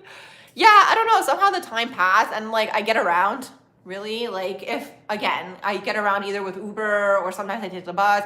And honestly, you all, I enjoy it because then I meet people. Do you know what I mean? I talk to people when I'm out and about, they talk to me, I listen to people's stories. So like, I don't know, I enjoy that aspect of it, like trying to figure out how I can get places. It's fun. I've met a lot of interesting people and interesting characters. Now, when I was younger, before my prefrontal cortex developed, should I have been in a lot of cars with a lot of those people? Probably not. But here I am anyways. So it's really interesting the things you do before your prefrontal cortex develops. Like you literally feel the change and you feel the shift. I'm just back up at the top seeing what you guys were saying earlier. You said Astro Talk Tribe. Let me know, you guys. It'll be Astro Talks Community or Astro Talks Tribe or Astro Talks, what was the other one? Astro Talks Besties. And another thing too, you guys, back when I did used to drink alcohol and I used to go out with my friends, I never had to be the designated driver. So they would all fight over who had to drive. And I'm a Libra, so I'm like, you guys fight. I'm gonna go over here and enjoy myself. So it's been fun. It's been a fun ride. I'm just back at the top. Hey, Cher, how are you doing? What's new? Oh my gosh, Esperanza, I love the way you write. Your Mercury in the 12th house. I screenshot that because it's like so creative. You said, any suggestions on tapping into controlling subconscious? Horrible sleep due to constant speaking voices. Oh, so you pick up on that maybe in the astral, so you're probably clairaudient. Okay, you'd have to explore and see what is opening up your energetic field, okay? So it could be a substance maybe that you're ingesting, okay? It could maybe even be too much coffee, for example. It could be sometimes sugar. That's a recent one that I discovered. Sugar and processed food also open up your energetic fields. It just is what it is, okay? Now, the thing is, you guys have to be at some point in your journey to throw all of these things out of your system, but that's the most recent one that I discovered. It opens up your energetic field, and then whatever is chilling in like the ether around you kind of hooks into your energy field, especially if you are, especially if you have a wound. And this is another reason too. Oh, that's another thing too in terms of shadow work, you guys. If you have a wound energetically and through the astral, okay, some sort of entity can hook into that, right, for you, and then they can kind of push you energetically. Again, I'm not taking the responsibility away from you, but sometimes an entity hooks into a person and energetically kind of pokes at you. I said sugar and processed food. That's the most recent one I discovered. It also opens up your energy fields, especially sugar though, you guys, especially sugar. Is really intense. Take like, okay, what you guys can do is just like start to assess your own energy, right? Like take something out of your diet and see how do you feel. Hey, Brendan, how are you doing? Like, don't just listen to what I say, because these are things that I came to my own conclusions by having done these things and not done them anymore. And like for me, it's like, even let's say when I stopped drinking alcohol, for example, same thing with coffee. I used to drink 3 large coffees a day. Like I drank a lot of coffee, but then I realized when I started to give it up, right, that I was actually depending on it for my life force energy. And then for me, always the benefit of the other side was more beneficial than the actual thing itself, right? So in terms of coffee, when I gave that up, I started noticing that I was dreaming again. And I was like, oh, this is fun, right? During that period of time. Oh my gosh, I was like, these sleeps are good. You know, I'm like, I'm going really deep into sleep now. You know, I'm feeling way more rested. And that's how I came to that conclusion, okay, with the coffee. With the alcohol, same thing, right? So everything. And then vegetarian, that's also why I gave up meat, right? Because I felt the difference. So you guys have to test it within yourself. Don't ever do something because someone's being like, this is the way to do it. This is what a spiritual person is. Like test it within yourself, okay? Yeah, exactly. Test it for yourselves and see, like take it into consideration. You said you haven't had any sugar since Christmas Eve. Yeah, I noticed that last year. That was in the last quarter of last year when I stopped eating sugar. And then I had it again. That's how I noticed the difference. It's when I stop it and then I have it again. I'm like, oh.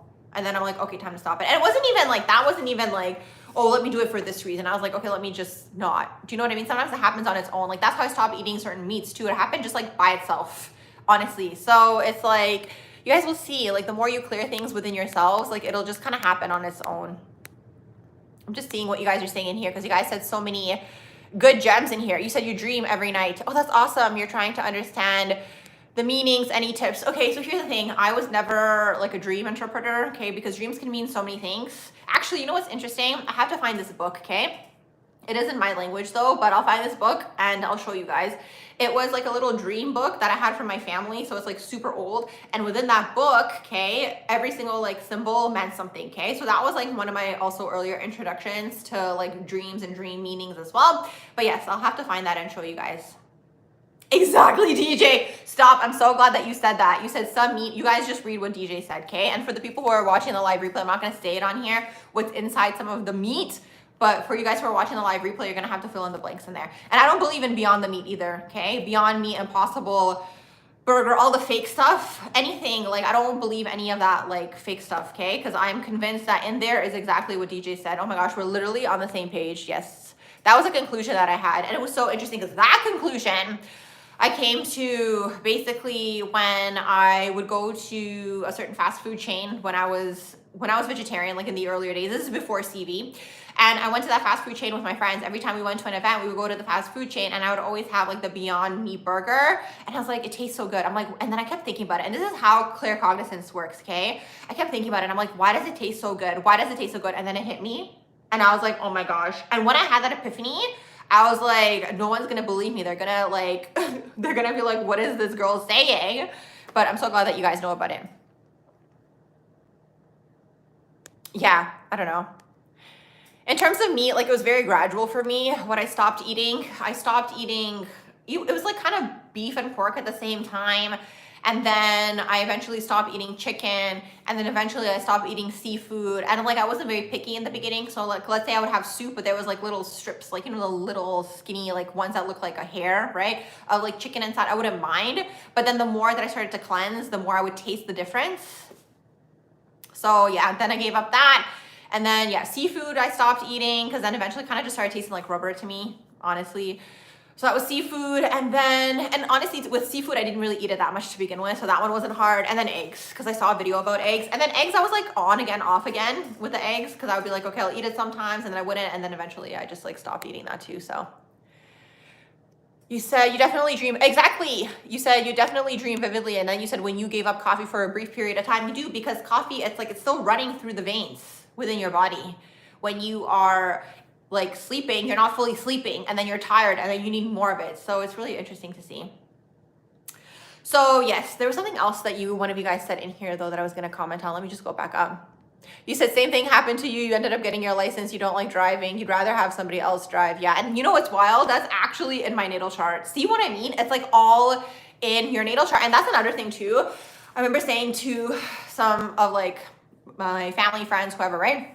I remember saying to them, and I was like, you know, I don't like driving because when I'm driving, I zone out. Like I kind of start, because the thing is like, I love being in a moving vehicle because then I go into like my crown chakra, especially if I'm listening to music and I'm like in the train or on the bus. Like that used to really be my meditation time, especially when I was working corporate, because I used to work like 9 to 5, and then I used to work like 5:30 or like, yeah, 5:30 to 10 in the evening. So like the bus time for me was like me going into my crown chakra. Hey, Sarah, how are you doing? So yeah, and it's interesting because that's in my natal chart too. I actually discovered that this year, and I was like, that's wild how even that ended up playing out too. So yeah, and that's another thing too, because the aspect in my natal chart basically says exactly what I used to say to everybody, that I zone out. And like the thing is, I could focus, like absolutely I could focus. It's just like I enjoy going into my crown chakra when I'm in a moving vehicle. You said you notice when you cut out weed/alcohol, your dreams are more vivid. You just need to become a superhero. Yeah, and fight those demons in the astral. Yes, DJ. Maybe you do a prayer or something before bed. Hey, Angela, you said, what do I eat now? That sounds so funny. What do I eat now? Any favorite meals that I enjoy? Okay, so I have favorite cuisines that I really like. My favorite cuisines are Mexican cuisine. Like I love Mexican food and Indian food. Those are my top two because they have the most amount of vegetarian options. But I also enjoy Mediterranean cuisine as well. I make bowls. Honestly, you guys, I love sandwiches. I say to my friends all the time, I feel like that's like the most underrated food, is like a good sandwich. So I kind of go through like variations in terms of the sandwiches that I make. I eat that too. Now I started eating chickpea pasta more recently, so that's been nice because it's been very filling. And I'm trying to think what else. Smoothies. I love smoothies too. And it's basically that. You said it's more of a sedation state when you're asleep, when you're on coffee, sugar. Yeah, that's very interesting. Yeah, you're more sedated. You're not actually going into the REM sleep. You said you have your natal chart. You're going to try to figure it out. Well, if you guys want your own natal chart reading, synastry reading, progressed natal chart reading, mini natal chart reading, you guys can send me an email, okay? And we can go from there. This plant is just like wilding out back here. I'm just gonna move a little up here. Okay, let me see what else are you guys saying in here. Exactly, they tell us in the movie. That's exactly what it is. It's like but they can't always, like, here's the thing, and that's why also they're trying to, so there's two things that happen. They tell you in the movies what they want to do, but at the same time, they use your unconscious to manifest through movies, allegedly, in my own opinion, right? So this is why people have to become aware, because when you're aware, okay, when you are aware, then you're not going to give consent for that thing to play out. That's why if you guys are actually paying attention, you'll see a lot of different headlines taking place right now because they're trying to gather the collective consciousness. So this is the blessing with the internet having like blown up so much since CV, since 2020, because now everyone's attention span is like 0, right? So it's like they're trying to give this headline and then this headline and this headline, right? And it's like back in the day, if there was just one, right, everybody was able to, you know, fear mongering is connected to the shadows as well, right? That's why CV blew up the way that it did in 2020, right? Because so many people were in so much fear. And I was actually surprised. Like, I think I was too optimistic. I was like definitely thinking that the collective was way more ahead than they were. Like, that really showed me where the collective consciousness was at. Like, really, that whole experience. Like, I was like, okay, wow, we're there. Okay, I'm like, this is where we're at as a collective. Like, I was a little bit more hopeful that people were going to be a little bit more aware, but definitely they weren't, okay? So that being said, during that period of time, you know, we weren't so much online, right? It was that kind of put everybody online. So it was easier to control the narrative, right? Allegedly, in my own opinion. So it's like they kind of put it out there, what they want to happen, and then they have to gather the collective consciousness to make that thing happen, right? These days, if you guys pay attention, you'll see that they're kind of throwing this headline and that headline and that headline. Like nothing is really picking up. So that's good. It's good to see. Yeah, smoothies and salads are key. Yes, you guys, DJ will know because DJ also lost a lot of weight. So DJ probably knows a lot of healthy food options.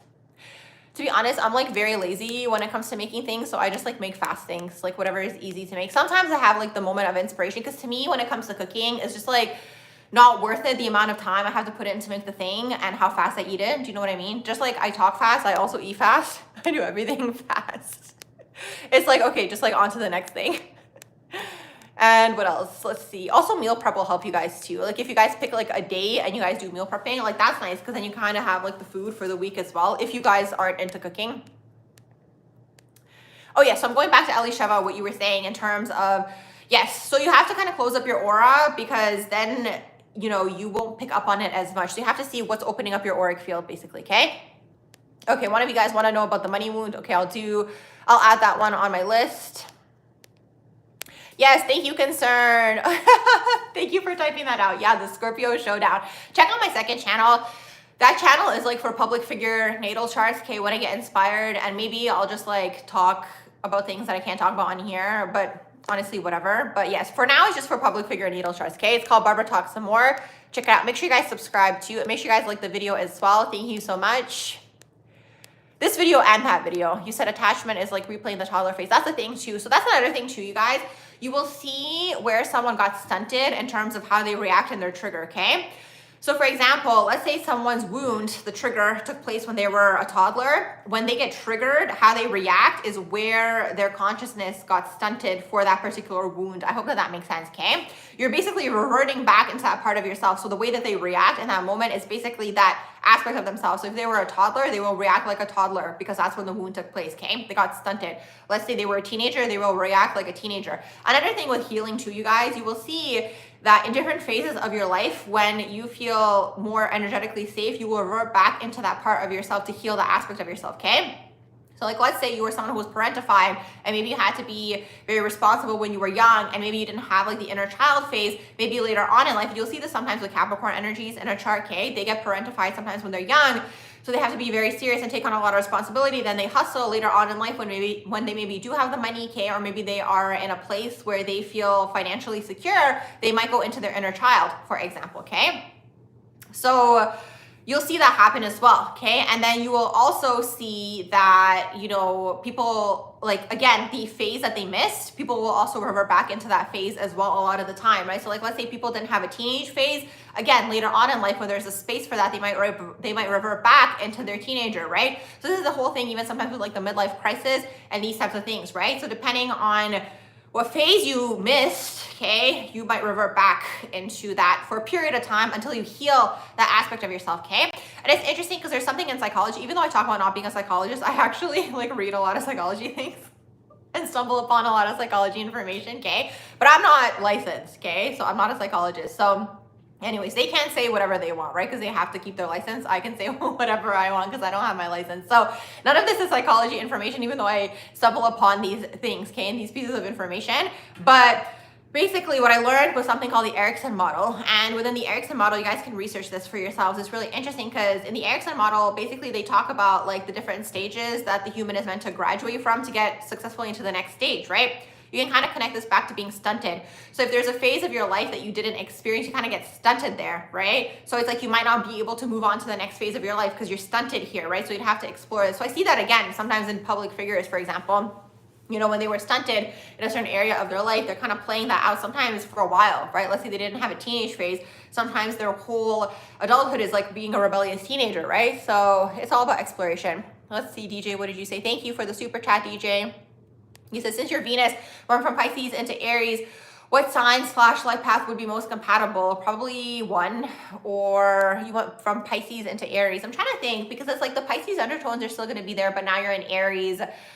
It's interesting with Venus and Aries, you might be a little bit more selfish. It depends what you're looking for. Do you know what I mean? Because with Venus and Aries, either sometimes they can be like a power couple energy, the two people, or you might be more selfish. So you might need someone who's a little softer energetically, who's going to kind of be like the yes person to you. Okay. Sometimes with the Venus and Aries, like it kind of ends up manifesting that way. That's why you'll see Aries and Libra a lot of the time manifest together, because Libra is like dying for somebody to make a decision for them, right?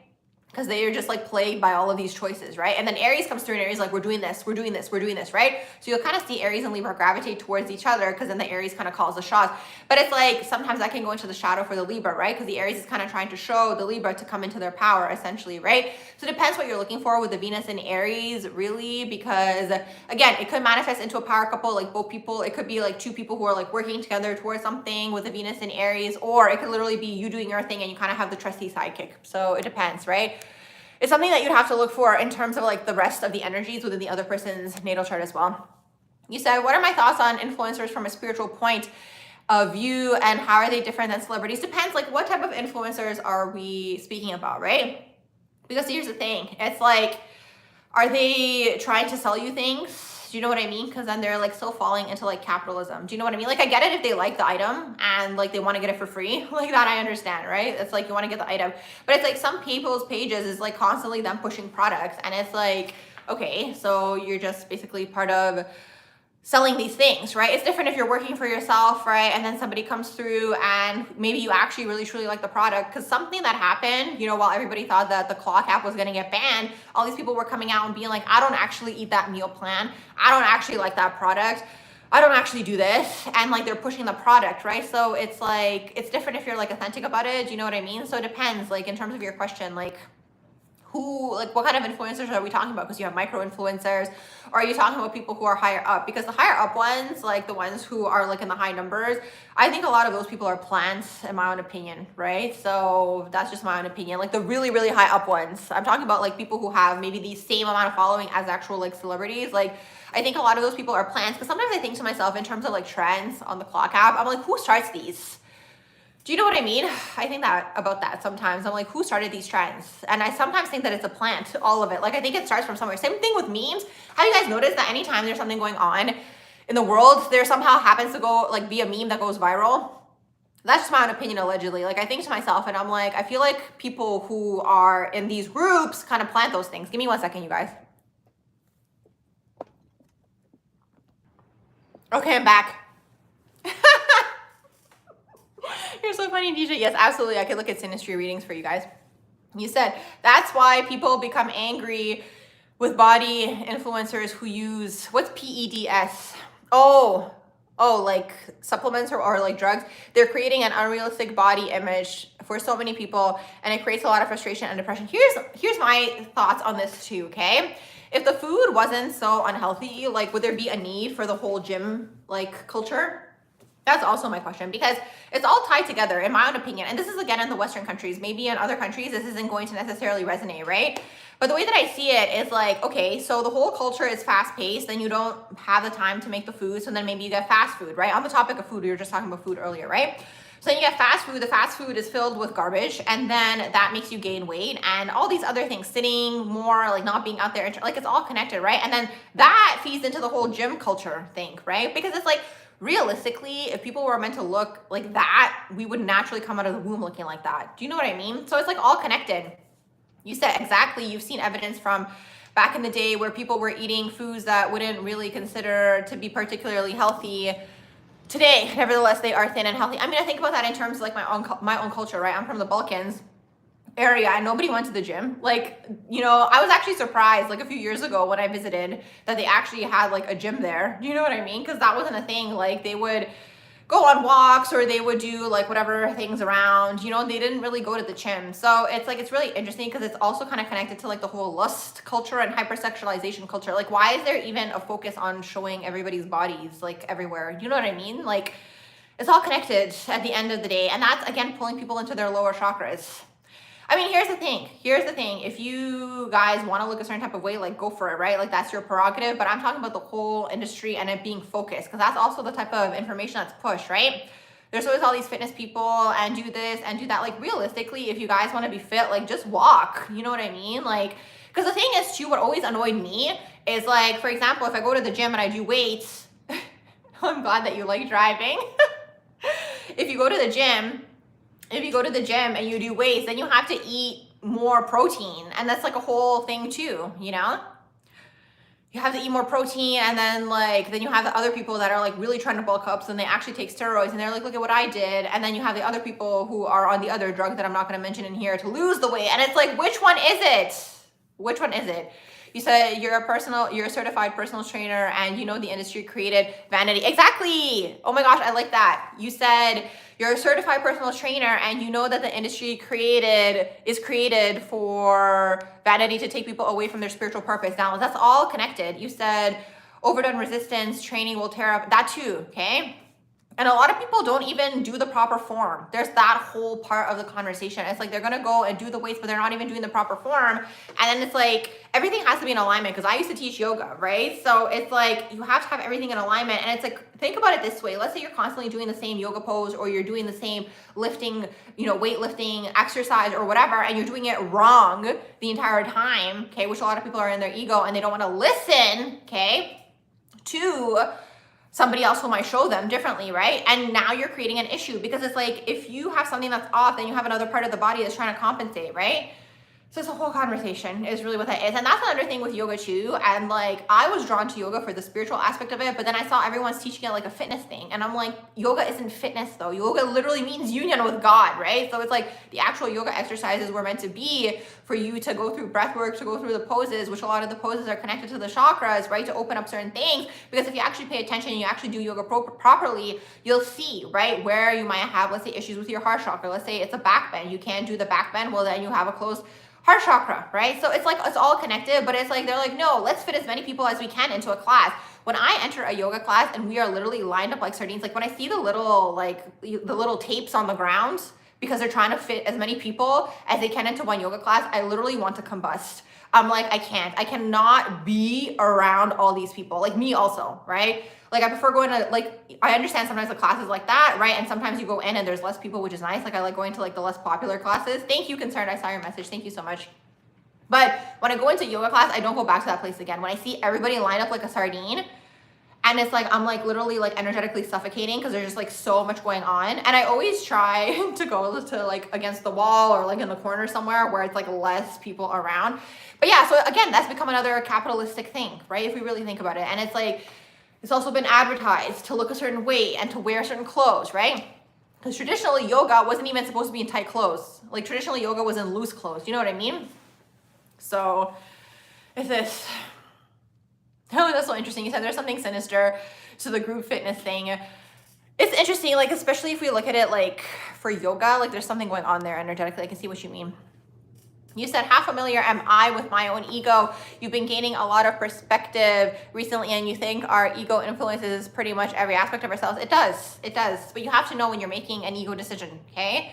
Versus a heart-centered decision. I'm always asking myself in every single moment, because the thing is, the heart space is your intuition, right? The ego is trying to keep you feeling safe, right? In a certain situation. It's going to try to keep you in your comfort zone. That's how you'll know. That's how you'll be able to discern. Sometimes you need an ego. Do you know what I mean? If somebody comes at you, and they're being rude, right? And they're saying something, you're probably going to say something back to them. Depends. I'm Scorpio, Pluto dominant. Depends on my mood. It depends how you catch me. What kind of mood you catch me. Sometimes when I'm with my friends, we're somewhere, I'm like, please talk to them. Because I'm like, if I say something to them right now, it's going to be like a showdown, throwdown. Literally, that's the title of the video from my other channel. Check out my other channel, you guys. Call Barbara Talk Some More, okay? So it's like, sometimes you need the ego. You can't be like a little deer or fawn or whatever, be like, oh, I'm not going to, like, sometimes you have to say, sometimes you have to put people in their place. It's the way that it is down here on this airplane, right? So you have to know, right? When the ego is coming through and when it's becoming too much and now you're making all these ego-based decisions, right? Because, for example, a lot of the time, and this is interesting because it ties back to what I was saying to you guys earlier about the shadow and the tragic flaw, right? A lot of the time, let's say people are operating like dominantly, like out of their ego, like just out of their ego. It's like they're making ego-driven decisions, again, for maybe the lower chakra things, for self-serving types of things, like those things end up blowing up in their faces later. Like, look at all the people, again, tying it back because one of you guys were talking about the influencers. Look at all the people now who built up these brands off of being liars and being fake, okay? And saying that, now the one, like, because they thought that the app was gonna get banned, the clock app, they now expose themselves for being fake. And like, there goes their whole brand. Hey, Alec, how are you doing? Do you know what I mean? So it's like, and that's another thing to learn too. And this is why, you guys, the best way to learn is to learn through other people and to learn through other people's mistakes. What that can teach all of us is when something is being, you know, broadcasted, it's better to just be the observer. Do you know what I mean? Everybody was making their like little goodbye videos and all these things. And it's like, if you just sat back and waited the 17 hours, it would have come back online. Do you know what I mean? So it's like, again, you can learn best from other people's mistakes, essentially, right? Which is nice. You said, what would I recommend career-wise for, you said, what would I recommend career-wise for someone that is Neptune dominant? Okay, Neptune dominant, you have to be in something spiritual, okay? Or, which is interesting, you asked about the spiritual energy between influencers, right? So you're probably at a constant internal, which is interesting, it connects to what the other individual was talking about, the ego as well, right? When you're a little bit more spiritually inclined, it's a little bit more of a struggle because you're more aware of all of these things, right?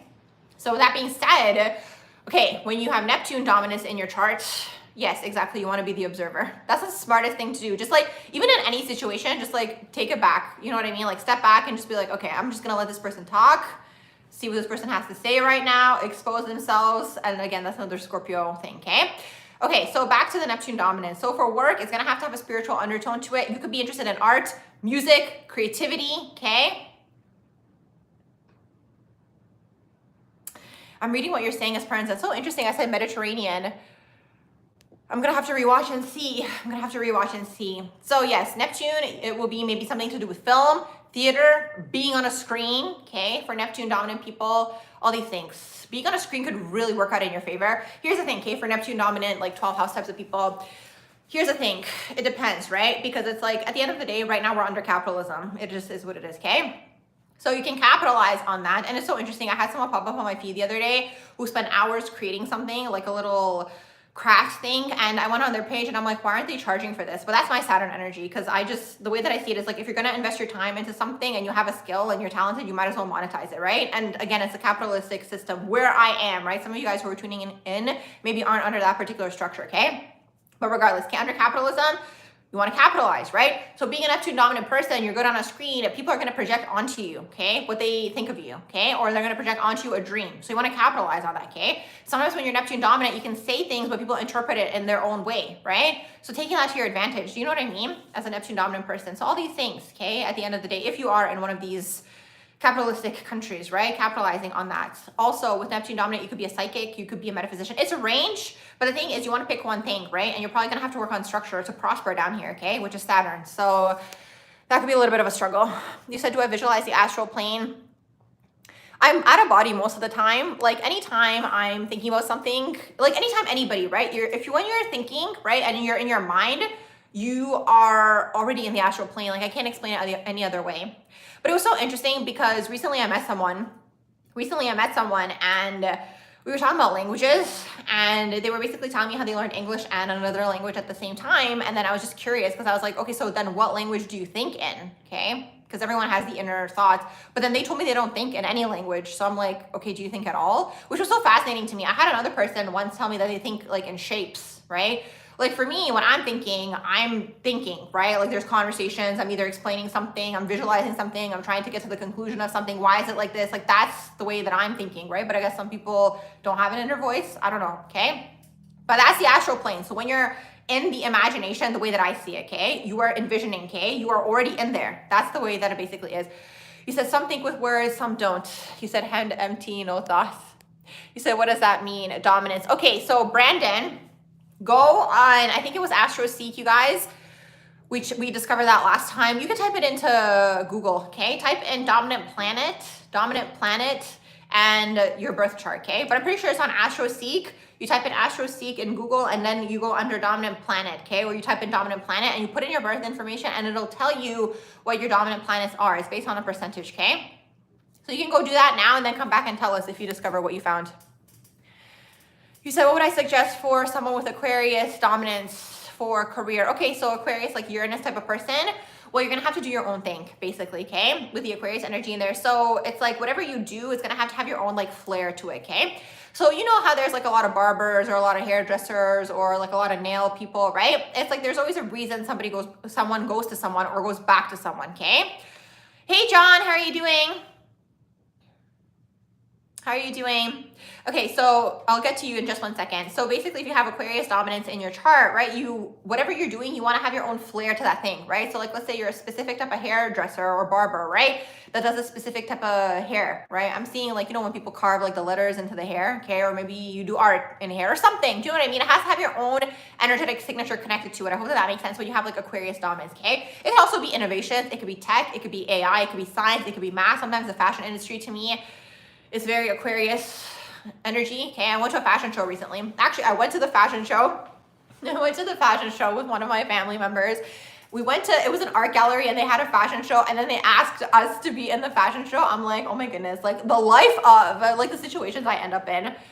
So obviously we were in it. It was so much fun, okay? But it was really cool because like the outfit, okay, that they had was like this like outfit that like lights up, okay? Very Aquarius. Do you know what I mean? So you kind of have to look at the other energies in your chart. But that was a lot of fun. It was a lot of fun because I used to be in the fashion industry, you guys. Like I used to make my own fashion shows. I used to do events too, but that was another part of my life. I also used to like style people and I would style like music videos, fashion shows, like all these things. That was the Libra aspect of my life. So it was a lot of fun. It was a lot of fun to like reconnect with that basically. But that part of my life was also a lot of fun until I met all the snakes. Then it wasn't fun anymore. You said work, lust, food, religion, fear, all these broad ideas around culture has changed. The way people look, present. You said, oh my gosh, Espresso, you just get it. You get it, you get me.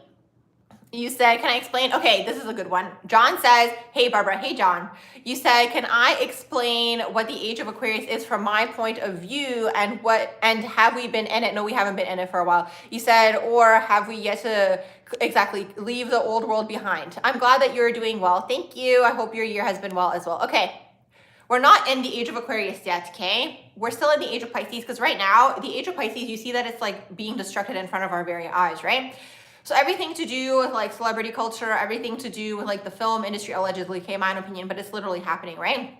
That's all the age of Pisces coming to an end, okay? We're slowly moving into the age of Aquarius. Now I've heard different things energetically, like we're in the beginning stages, okay? That's the way that it feels to me. We're starting, right? But we're still going through the destruction, okay? Basically. We're still going through the destruction phase of the age of Pisces, and then we're gonna start going into the age of Aquarius. Age of Aquarius is gonna be really interesting. Actually, it's going to be very open energetically. You said, isn't Pluto dominance also very creative / spiritually inclined? Absolutely, Pluto dominant can be. Pluto dominance is a little bit different than Neptune, okay? Neptune is like high vibes. Do you know what I mean? Neptune is like love and unconditional love. And then you have Pluto dominance, which is destruction, right? So they kind of have their own pathways to God, essentially, right? Which is what the energies are trying to achieve. Neptune goes into the high vibes. Pluto goes into the underworld, okay? Pluto goes through the underworld, through the destruction, and then they go up, okay? That's how Pluto operates. So it's like different energies, essentially, okay? Oh, you're Neptune dominant, nice. So interesting, I was thinking about it recently. I had a friend back in the day, I was thinking about this, because sometimes I remember things. It's so interesting the way like the mind and like the memory works. So sometimes while I'm doing something, like I have a memory and then I'm like remote viewing into the situation. Like that happened back then, right? So I had a friend back in the day, and this friend was definitely like, now I'm sure if I were to look at their chart, they would have been like Neptune, like Neptunian, okay? And I'm coming through as Pluto dominant, okay? So the dynamic was interesting between me and the friend, because that friend was all about the high vibes and wanting everything to be nice. And I have 12 house in my chart too. Like I love the Neptune, I'm here for it, but I'm still Pluto dominant at the end of the day. Do you know what I mean? So I just remembered one time we were at a park, me and my friend, and my friend's like observing the water and they're like, oh, the water is so nice. And like, I'm just sitting there. It's just so funny because this literally wasn't on purpose. It's just life as a Pluto dominant, right? And then I say to my friend and I'm like, oh, what do you think happens like to the ducks when they die, or like the geese when they die, okay? Because I was just wondering, because I'm like, I've never seen like a dead goose or duck or whatever, like anywhere around here. So I'm like, does somebody come pick the duck up or the goose up? Do they go hide when it comes, you know, for their time to cross out? And it was just like, my friend just like bursted out laughing because it was like, my friend was like enjoying the moment and I come through with like a conversation about like death. So it's just like, there you go, right? Neptune and Pluto, okay? Working together. So, or maybe not working together. You said you were just thinking how you're a willing happy fly on the wall in your own world, talking around your own topic. You guys said, I'm going back up. You said, what's the destruction phase? When is it ending? I can't tell you guys. I'm not sure when it's ending. I don't have the answer for when it's ending. I just know that we're in the destruction phase and we're going to have to build, okay? We're definitely in the destruction phase right now. You said closed hand Daps. I'm not sure what daps are. You said you don't shake hands anymore because of energy transfer. This literally, even in my culture, another thing that I never liked or like stopped like engaging in is like, you know, when people like say hi to each other, they like kiss on the cheeks or whatever. Like even that, I'm just like, you know, when it comes to like random people that I'm like meeting, because like within the culture, it's like everybody does it or whatever. And it's like, I don't know you, so don't come into my energetic field. You know what I mean? So I just stopped. I'm like, oh, hi. And my excuse for that was like CV, like that's kind of when I like found my exit from like that, you know what I mean? And it's like now it's just like normalized that I just don't engage with that with them. Let's see what else you guys saying in here. You said you visually see an astral plane in your mind's eye, how the energies manifested. Oh my gosh, that's so awesome. That's very cool. You said how resonance and dissonance are key to understanding how to operate. That's so cool, Nate. That's so awesome. Eye contact, yeah, even eye contact. People can transfer their demons through eye contact too, actually. But at the end of the day, I'm Pluto dominant, so that's always happening. You said, have I thought of that app as Saturn, like the clock? What app? Saturn is the clock though. Like that's the clock that's operating everything down here. Oh, this is where I started. Mystic Journal, you said, do I shake people's hands? You hate touching strangers. It's energetically invasive. How would you politely decline? Oh my gosh, I didn't even see what you were saying. Okay, hands shaking, it depends. I haven't really been in a situation where I've had to shake anyone's hand recently. When I was in the business world, I purposefully like mastered my handshake to assert my dominance because at the end of the day, like it's all masculine dominated people, right? So I would do that to intimidate people. Scorpio life, Scorpio energy life. So yes, back then I did. These days, I don't remember shaking anybody's hand recently. I kind of feel like people kind of phase that out too, like after CB. I'm not sure how you would politely decline. I'm curious to know, like, what kind of situation are you in where you're shaking hands? Because sometimes you have to, right? Like, let's say it's a job. Let's say you're meeting someone like a manager for the first time or whatever. Like, you might have to in that situation. But other situations, like, because I used to go to a lot of networking events, like that's where I would meet people and like that's how I would meet them, by shaking their hands. So I'm just trying to think, like, what kind of situation are you in where you have to shake their hands? Let me know.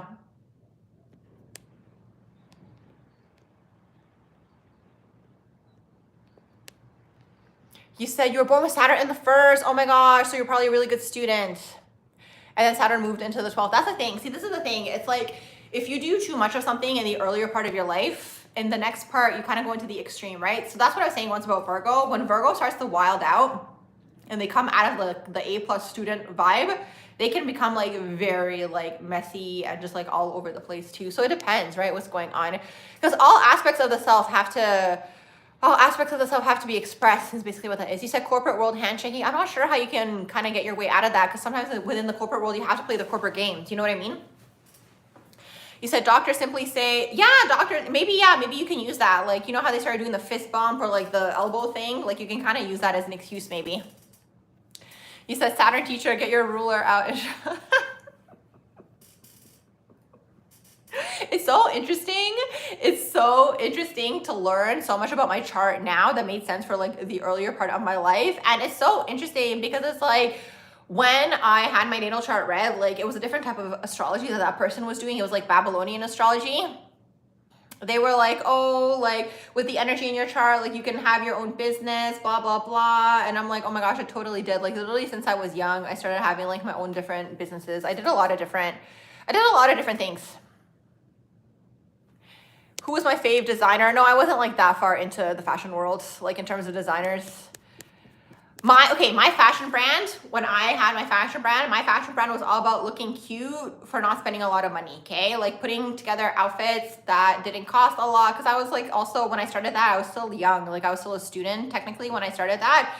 So yeah, so it's all about looking cute and not paying a lot of money. That's basically, I think, what was the slogan or like, the slogan was called like style made comfortable, basically.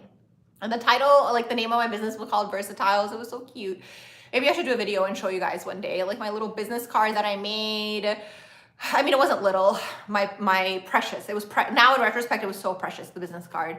I made a business card, I printed those out, and eventually I stopped making business cards. Now when I go to networking events, I'm just like, follow me on my Instagram or like email me, like I can't anymore.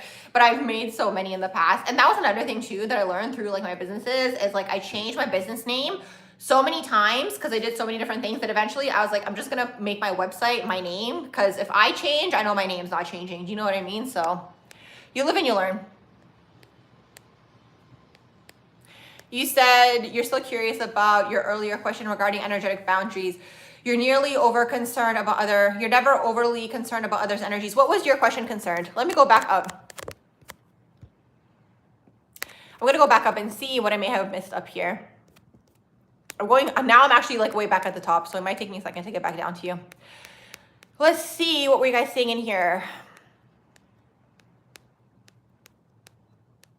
Yes, the second channel, you guys, is called Barbara Talks Some More, okay? This is Barbara Talks, and that's Barbara Talks Some More.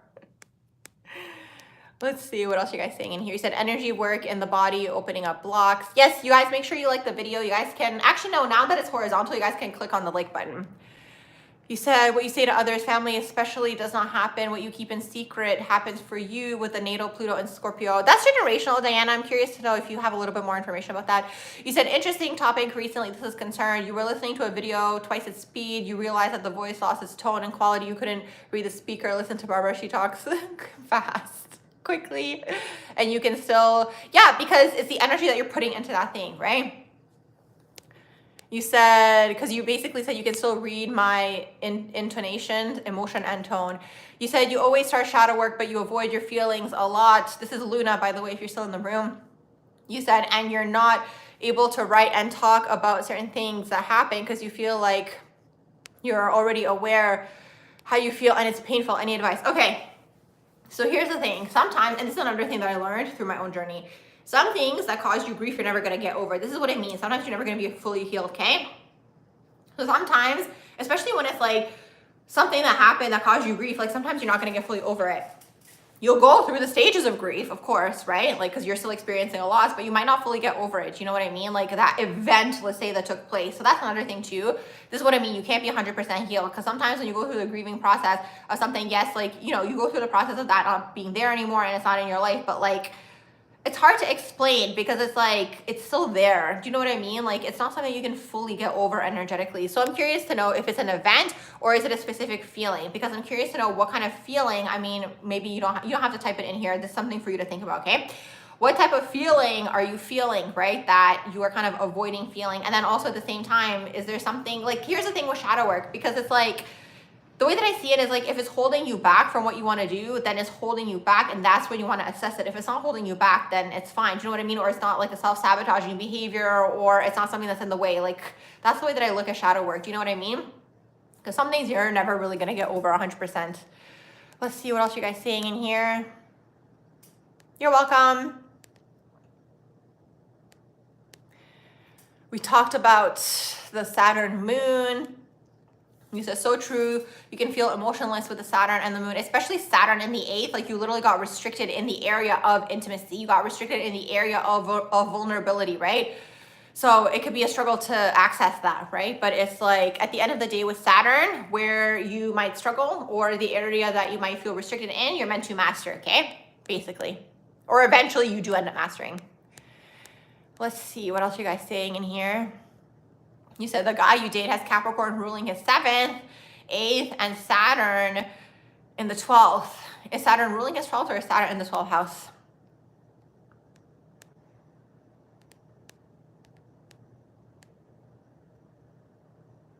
Yeah, Saturn in the 8th house. Another one of you guys was talking about Saturn in the 8th house. It's interesting. You said, so Saturn in the 8th house is basically like you get restricted in the area of intimacy or sexuality or anything in the sacral chakra that you're basically meant to overcome. It can go into addiction too, because you can suppress that, right? So you might have to purge that out of your system. You said, is Mars opposite Pluto, women attracting violence? In a sense, it could.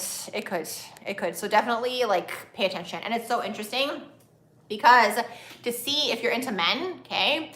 If you're into men, and this could be anybody, right? Male or female, but if you're into men, you can look at the sun, you can look at the Mars, and you can look at Saturn, okay? To see who you're pulling through, okay?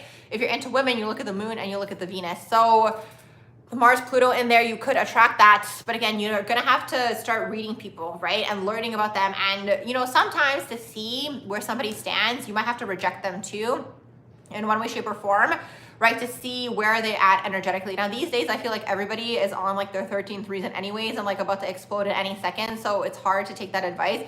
But like, What I mean by rejecting, like let's say you have a plan with them, right? And then let's say you cancel on the plan to see how do they react, okay? And same thing, like let's say you are with someone, like seeing how do they react in anger, right? Because if they're out here and they can't control their anger and they're punching walls and they're throwing things everywhere, right? That means they have an anger issue, right? So this is what I mean. You're gonna have to see, like you're gonna have to use a discernment, right? To see like where are they at, and like maybe early on before you get emotionally invested into those situations, if you can test them, energetically see where they're at. I hope that that makes sense, okay?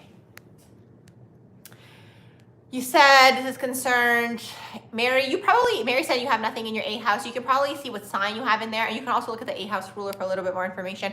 You said you know that your thoughts might be a little bit antithetical. You said, but the more you see, the more you realize all of these. Exactly. We talked about that. You said the main reason, we talked about that too.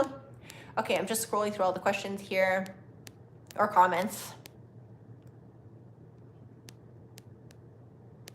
Sundog, you said maybe you've been through this recently. You also you trying to control someone recently, someone you liked told you that you become very attached very fast and you only spend 3 days together. Okay, so if you become very attached very fast, you have to explore and see what's took place with the mother, okay? And this is also connected to codependency, okay? It's also connected to codependency. So a lot of the time, if you're latching onto people very quickly, there's something here where you didn't spend enough time with the mother, okay? So you're gonna have to explore.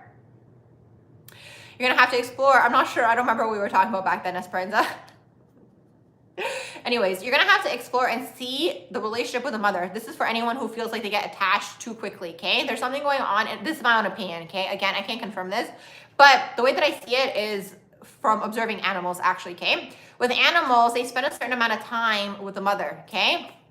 They spend a certain amount of time with the mother, and with the animal like world, they're with the mother, and then eventually, hey, non-duality, how are you doing?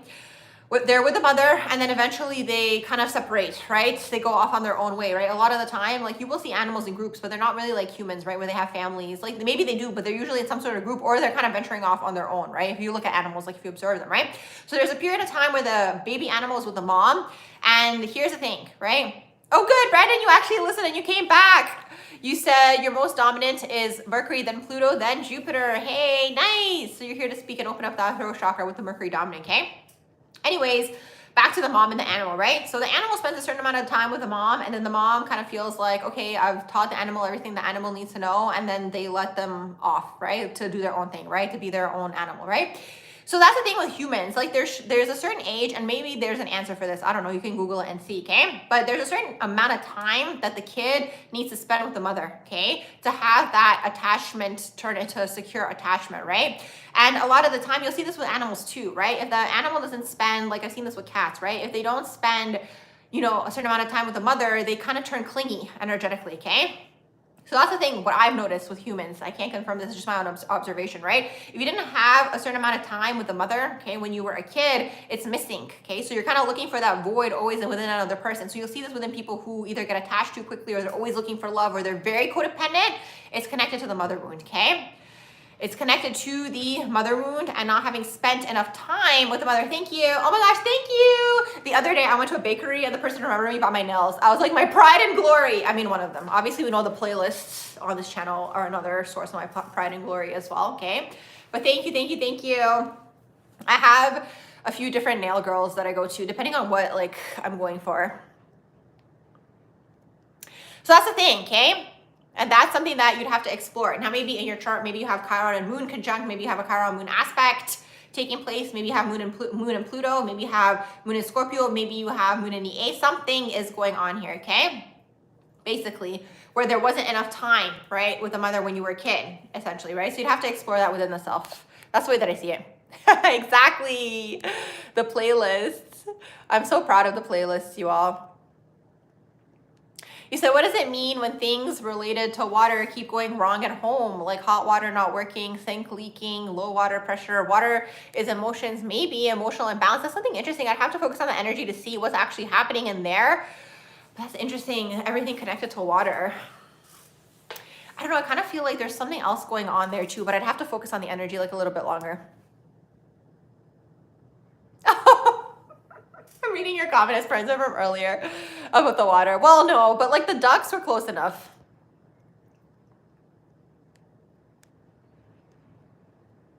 Okay, I'm going back up.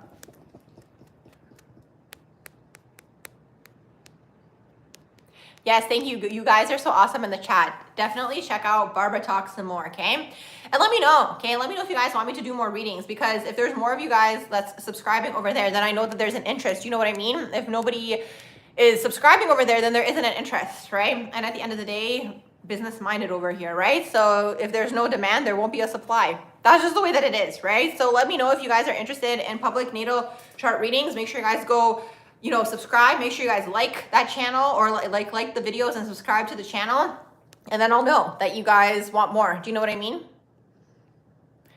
You said, what do you do when you are telepathically sensitive and feel others' energy or pulling on your energy? Oh my gosh, that is like a whole thing, okay? I could make a whole video about this, okay? That's definitely a struggle as a psychic person, because you'll feel people pulling on your energy. So in this particular case, you're gonna have to see why are they pulling on your energy. Because if they're pulling on your energy, sometimes you might have to, thank you for the sub. Yes, you guys. And if you're watching the replay, definitely check it out too, okay?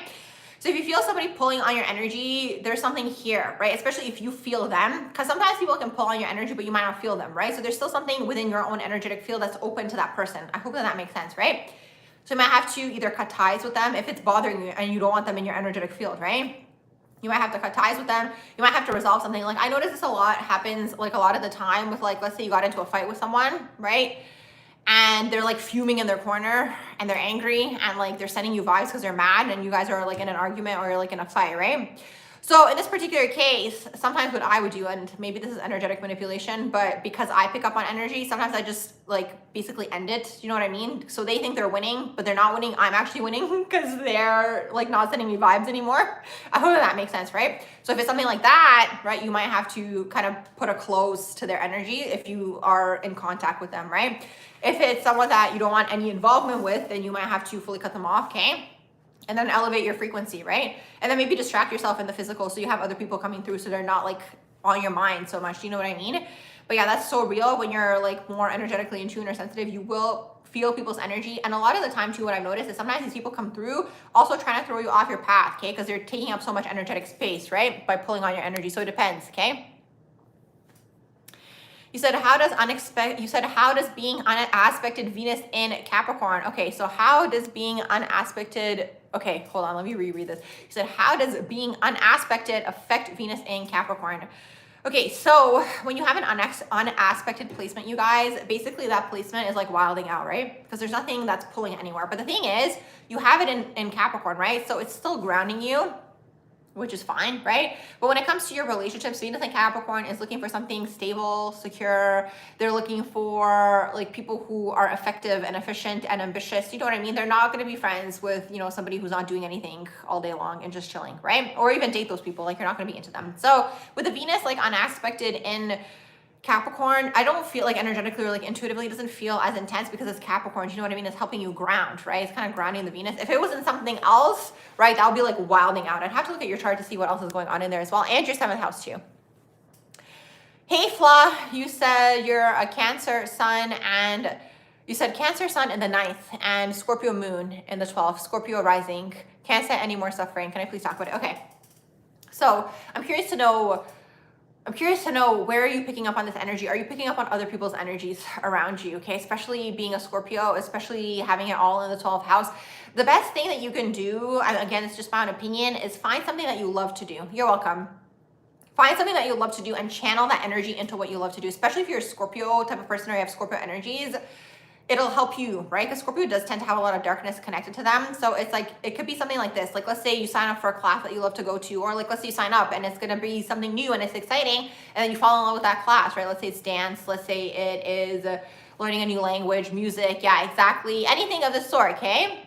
Something that, you know, will help you kind of come out of the energy, come out of like being maybe even in isolation, because that 12th house pulls you into isolation. But when you're in isolation, especially having a Scorpio energy, you might start picking up on a lot of the dark energies around you. And this earth plane is already dark, okay? Like it's already dark down here, right? So it's like you need to have like a healthy dose, especially when you have 12th house, like of being in your own energy, but also interacting with people, right? Because if you're in your own energy too much, you start to like basically acclimatize to the energies around you, right? Which like this earth plane is dark. So I've spoken about this on one of my previous lives too. Like I think my own theory also, I think this is why a lot of people are looking for love, right? Whether it's in a relationship, like most people are looking for it in a relationship, but you can have love in friendships, you can have it in creating a family feel somewhere, you can have it through a job, you can have it through a passion, right? Like it's just like shifting your focus so you're not absorbing so much around you, because that energy is powerful. And also when you're energetically powerful, okay, you tend to get targeted energetically from a young age, okay? Yes, one of you guys said they are a fascinating combination. It's very powerful too with the Scorpio and the 12th house. It's like a healer type of energy, right? But because you're open, you get energetically targeted, okay?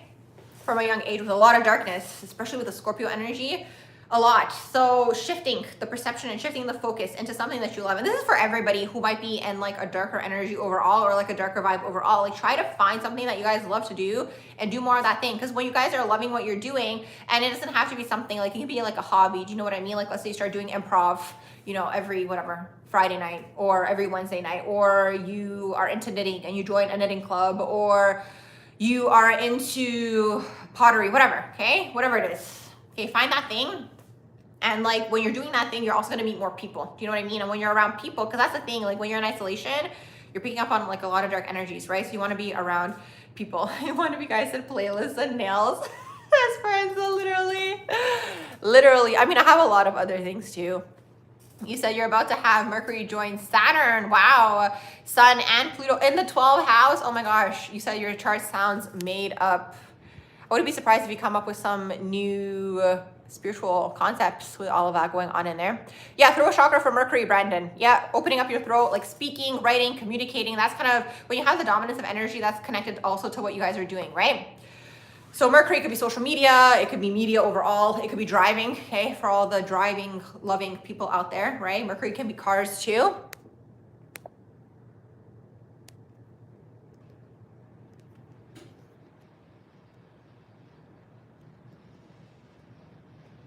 You said the Saturn in the 3rd house implies struggle with routine. The 3rd house isn't really routine. It'll be struggle around your throat chakra, which is so interesting. I was just speaking on that, okay? Alanis, it'll be struggle with speaking and expressing and communicating. You might struggle in school, okay? You might struggle to open up the throat chakra, okay? So if you struggle, okay, you might want to put yourself in exactly that situation to help that for yourself, right? To fix that for yourself. You said Mercury is your chart ruler. You've been an Uber driver for over 6.5 years. There you go. You have over 16,000 rides. Congratulations. There you go. See, that's Mercury, okay? So if you have, I've noticed sometimes Gemini risings or Gemini dominant people in general, or even like Mercury dominant, or let's say you have, let's say your 10th house is in Gemini, okay? Or let's say your 10th house ruler is in the 3rd house. You might have a job or career where you drive, okay? Or let's say like, you know those people who like work in terms of like a sales job where they're driving around, very Gemini. Even people sometimes who have like 3 life path or 3 day number, they could also be into some sort of driving type of job. You said, do I think people that have lots of water in their chart attract bad energy? It's not really that you're attracting bad energy. It's not that you're attracting it. It's just that this earth plane is very dark and you're open energetically. That's basically what it is, okay? You're open. So you have to focus on closing and not merging. Because if you guys look at water, right? Water, you pour it into a cup, takes the form of the cup, okay? You put it into a bowl, it takes the form of the bowl. Let's say you have something in the shape of a heart, you put water in it, it takes the shape of a heart, right? So you're merging, that's the struggle, right? And it's just a lot of people are unintegrated, okay? A lot of people are fragmented. A lot of people have a lot of dark energy, and it's just dark down here overall, okay? The earth plane has a lot of dense energy. It's just the frequency of the plane, right? So you have to focus on closing your auric field, not merging to people around you, okay? And also doing things that you love, okay? Check out my video, how to stay grounded as a 12th house person, okay? And also if you guys are new here, check out that video, how to stay grounded as a 12th house person. What else are you guys saying in here? You said, what are the themes of chart ruler? Mercury, it's Mercury in the 12th, Mercury and Leo, and it's in the 12th house. Okay, so part of the life purpose or what you're doing in this lifetime is Mercury, which is speaking, but look at that, it's in the 12th house and it's Leo. So it's like you want to be heard, but you're also hiding, right? So you have to put yourself out of your comfort zone to be seen, essentially. You're welcome. You said, what happens when you reach your Saturn return at exact conjunction? Yours happens in March. Here's the thing. This is what I wrote about this on my threads too, okay? Everyone's always freaking out about the Saturn return, but you are literally always in a Saturn transit. Like, you're always in a Saturn transit. Like, I get why the Saturn, like, return is a bigger deal because it's conjuncting, yes, and then you also have your squares. Like, usually, like, around like the squares and the opposition and the conjunction, you're always going to go through some sort of life change, right? But when you have your Saturn return, the way that I see it is like you're literally embarking on into adulthood, essentially, right? The first one is usually into adulthood. The second one, if you have had kids, it's usually when the kids leave the nest, right? Sometimes maybe people have a midlife crisis around the second Saturn return. Sometimes they go through like a second awakening, or like they find something new that they want to do around the second Saturn return. And then the third one, if you live up until the third one, okay, is usually like old age and going into, you know, living like an elderly type of person, right? So that's the whole thing here. You're always going through Saturn transits because Saturn is what rules this earth plane. That's how I came to that conclusion, basically, okay? Saturn's ruling everything down here, which is so annoying, right? Because if we're going to talk about free will, that's a whole different conversation of its own. So anyways, when you have the Saturn return, nothing to worry about, okay? Nothing to fear. It's just like, it'll clear things out, what house it's in. It'll clear things out because those things that are connected to that house, maybe something that is a fear, maybe something that is an area of healing, whatever, way, shape, or form you guys want to look at it. It's clearing that out for you so you can embark onto adulthood, the first Saturn return. That's the way that I see it, okay? Let's see, what else are you guys saying in here?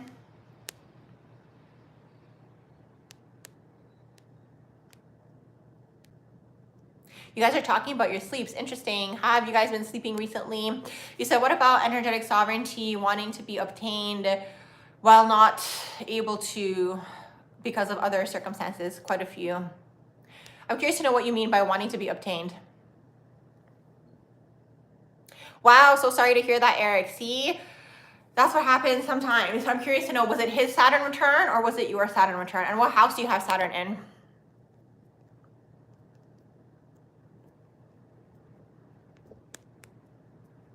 Okay, I'm going to go back up and see what you guys were saying up here. Oh, you guys were asking about Reiki. It's energy healing, basically. This is way at the beginning here. It's a form of energy healing, and you kind of go through the courses and so on and so forth, and you learn about it, but you don't have to do Reiki to do energy healing. So it's a form of energy healing. There's a lot of different types. Like, there's a lot of different, again, types of people throughout the world who have come up with their own modalities as well, but that's just one form of it, okay?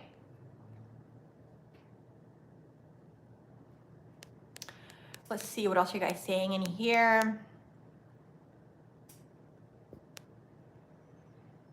You said this first house symbolized Aries. Aries rules the first house.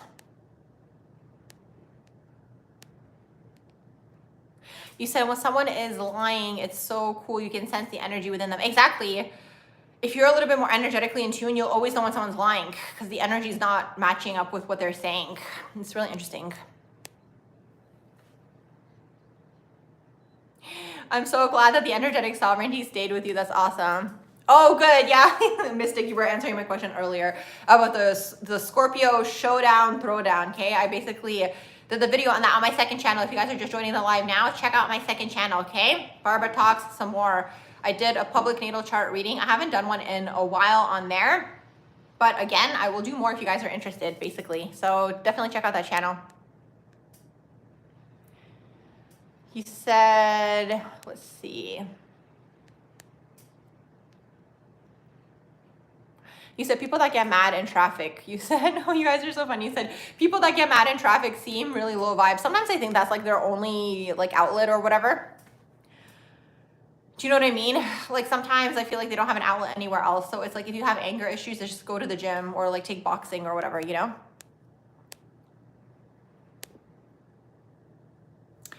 Do I have any signs that, you said, do you have any signs that you're out of alignment? Oh, any signs in your life that you're out of alignment? Usually you'll know, okay? You have to get in tune with the body. The body will always tell you when you're not in alignment, okay? You might feel unsettled. You might feel uneasy. There could be just like strange things happening, like things kind of like keep getting in your way, for example. That's also when you're like not in alignment. Let me think what else when you're not in alignment. It's things like this, right? It's like, it kind of feels like it's an uphill battle. It feels like it's like you're putting in so much like effort into this thing. Like there's a certain level of hard work that you have to do. Send you guys good vibes too. Yeah, sending you guys good vibes too. Yeah, so like in this earth plane, like you have to put in hard work and effort sometimes toward things, right? But it's like sometimes if you're going against, like you have to be able to discern again, like sometimes you have to try hard, but sometimes you're trying hard towards something that's not really what you actually want to be doing. Like it's sometimes an ego thing. I don't know how to explain it. So you'll have to like learn to discern that within yourself. And again, it's tying back to what one of you guys was asking earlier as well, right? In terms of ego and the heart space, right? So it's like, that's why we want to get in tune with the heart space. I have a video on here as well. Like I talked about how your feelings are connected to your intuition, and that's connected to God, okay? Slash source, slash the creator, basically, okay? Whatever way, shape, or form you guys want to look at it, the universe, whatever, okay? You know, your feelings and your intuition are connected to this. So you want to get more in tune with your feelings. And that's all connected to everything that we were talking about earlier today, right? You're going out of the lower chakras, you want to go into the higher ones. It takes time, okay? And effort and dedication, basically. You said you have wondered if free will is actually a human / ego created concept, that caring about free will is an ego shadow. That's where you're at. Honestly, the more that I learn about astrology, here's the thing. This is the best thing that I've heard somebody say, okay? If everyone actually had free will, would I be able to know about your life by looking at your natal chart? That's the question, right? So it's this. Right? Because it's like, if you actually have free will, right? It's like, then why am I able to, or anybody who looks at your natal chart, able to tell you things about yourself, right? You shouldn't be able, like, if you actually had free will and you were making your own choices, why are you playing out your natal chart? This is what I mean, right? When I talk about this and I go on this tangent, okay? I have gone on this tangent in my previous lives. This earth plane is like energetically, basically operated by all the planets, yes, but mainly by Saturn down here, okay? Saturn is connected to Satan, okay? And then that's connected to like the black cube and all these things, right? So it's all connected. And I was thinking about this recently. This is why all the people in the higher up groups, they worship, they're in this group, they're in these clubs, they're actually worshiping Saturn, okay? Because they have the awareness that that's what's operating everything down here.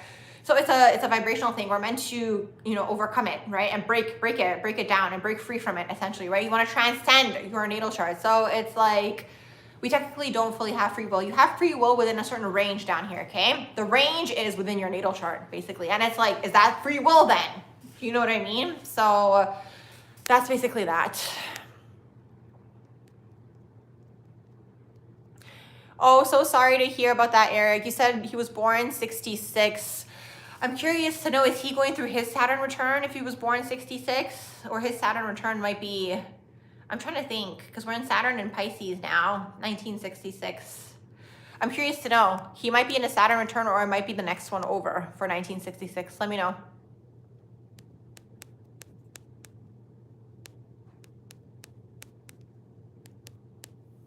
You said your 8th North Node Gemini is not a driver. It's a portable spy. Drive by the SNIPER. You said, can I get in trouble?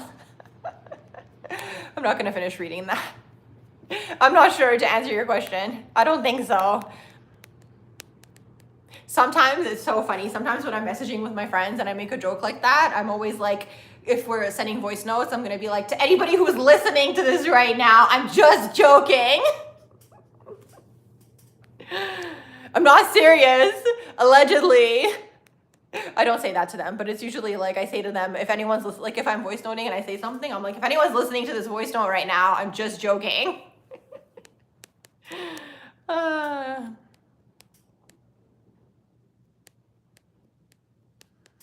Let's see, what else are you guys saying in here?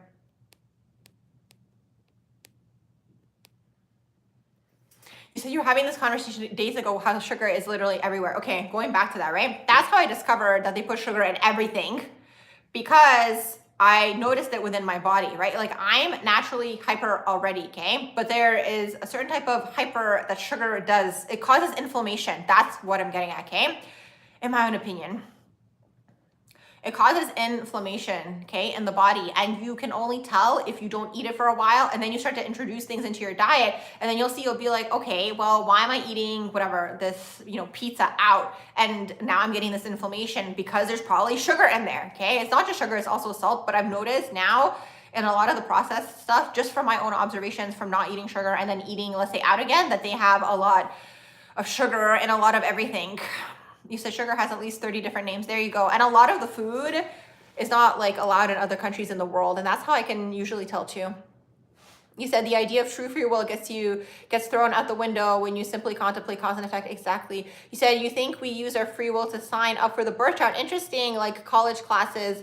You said the more you get into your real desires, the more your chart makes sense. But that's the thing. It's like, still, do you know what I mean? Like, let's say you decide you want to have another desire. Like, it's nice because it confirms what you're already feeling, right? But let's say you have another desire. So I'll give you guys an example, okay? So me, right, when I was doing my undergrad, I just wanted to do something for the 4 years and get out, right? So my first degree, I was like, let me just do math because I hate reading, okay?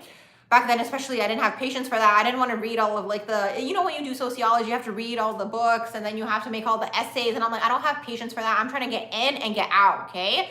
So that was why I picked math, because I was like, okay, I can learn equations and, I don't have to read and it's just easier for me, okay? So I picked math, right? During that period of time, and I'm pretty sure if we were to look at my natal chart, like I can see where that could fit in, but that wasn't, in my opinion, part of my quote unquote path, right? Because I was kind of fighting. It was very ego driven for me too, okay? Why I had picked that, right, to do that. And then also I did economics, then I ended up doing 2 degrees. It's like a whole story. But anyways, okay, I shall not bore you with the details. So with that being said, when I was in that phase, right, that's how I learned about a lot of the ego and the ego-driven things. And when we do ego-driven things and how it affects you energetically, right? So I'm curious to know, because I remember way back then when I had done a reading with someone, they were like, oh, you're not supposed to be in math at all. You're supposed to be doing this other thing. And I'm like curious because I feel like I was going against my own energy too, right? My own energy and whatever, right? All these things. So it's like, this is what I mean. Like, let's say you have something in your natal chart, right? Like, let's say your natal chart is saying, okay, you can be a farmer, and then let's say you want to go become a doctor. Like, I still think you can do it, like, because I do have that mindset. Like, I do believe that you can do it, but it'll be harder for you because you're going against your natal chart. So then it's like, it's not free will, right? Because if you had the free will, you could do whatever you want. You know what I mean?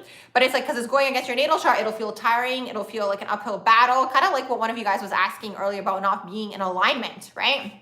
Not being in alignment, that's kind of what it feels like, right? Like, you can still do that thing, but it's like, it'll be a whole thing. You know what I mean? So it's really interesting. It's really interesting. Oh, so he is in his Saturn return too. That's the thing. That's the thing with Saturn. It depends what you're doing prior to the Saturn return, because this earth plane is ruled by Scorpio, or sorry, it's ruled by Saturn. I was reading another one of the things you guys were saying down here. Yes, this earth plane is ruled by Saturn. And then I was reading what one of you guys said in terms of sometimes you have to be a Scorpio detective to find out if you are eating sugar. I'm literally always doing some kind of investigation. It's so interesting. Like, it's so fascinating. You said that's what you've been pondering on lately, the more you learn astrology, and you asked me in my previous lives, you said, do we really have free will? You technically don't. I hate to say that to people, but you technically don't. You have a limited range, right? Exactly. It's only within the range. And this is what I mean. And this is what I talk about too on my threads when I go off, okay? Make sure you guys follow my threads. I go off on there. When I hear the new age people and they're talking about manifestation, oh, you can manifest whatever you want. Just visualize it. You can't technically manifest whatever you want if it's not within the energetic range. That's just what it is. This is what I mean. It's like you can try to not feed into it, or it will either feel like an uphill battle, or it'll have a toll on you energetically because it's not part of your energetic code, right? So it's like you want to break free from this by elevating out of it, right? But everybody has to break free from it because everybody has to learn it first and then they have to stop engaging with it. So that's the whole thing here, right? Because everyone's still feeding into it. You'll see mainly people who are unaware of astrology, okay? And they're like unconsciously living. Mostly they are playing out their natal charts, right? More than anybody else, because it's just like, it's the way that it is. You said, do I think it's a good idea to get into a relationship before a Saturn return? How close are you to your Saturn return? And I'm curious to know about your Saturn transits, Vanessa, because the thing is like, if you don't have Saturn in the 7th or Saturn in the 8th, I don't see it affecting you that much. It could be part of the path, right? So I'm curious to know, like, how close are you to the Saturn return, or what Saturn transit are you in now?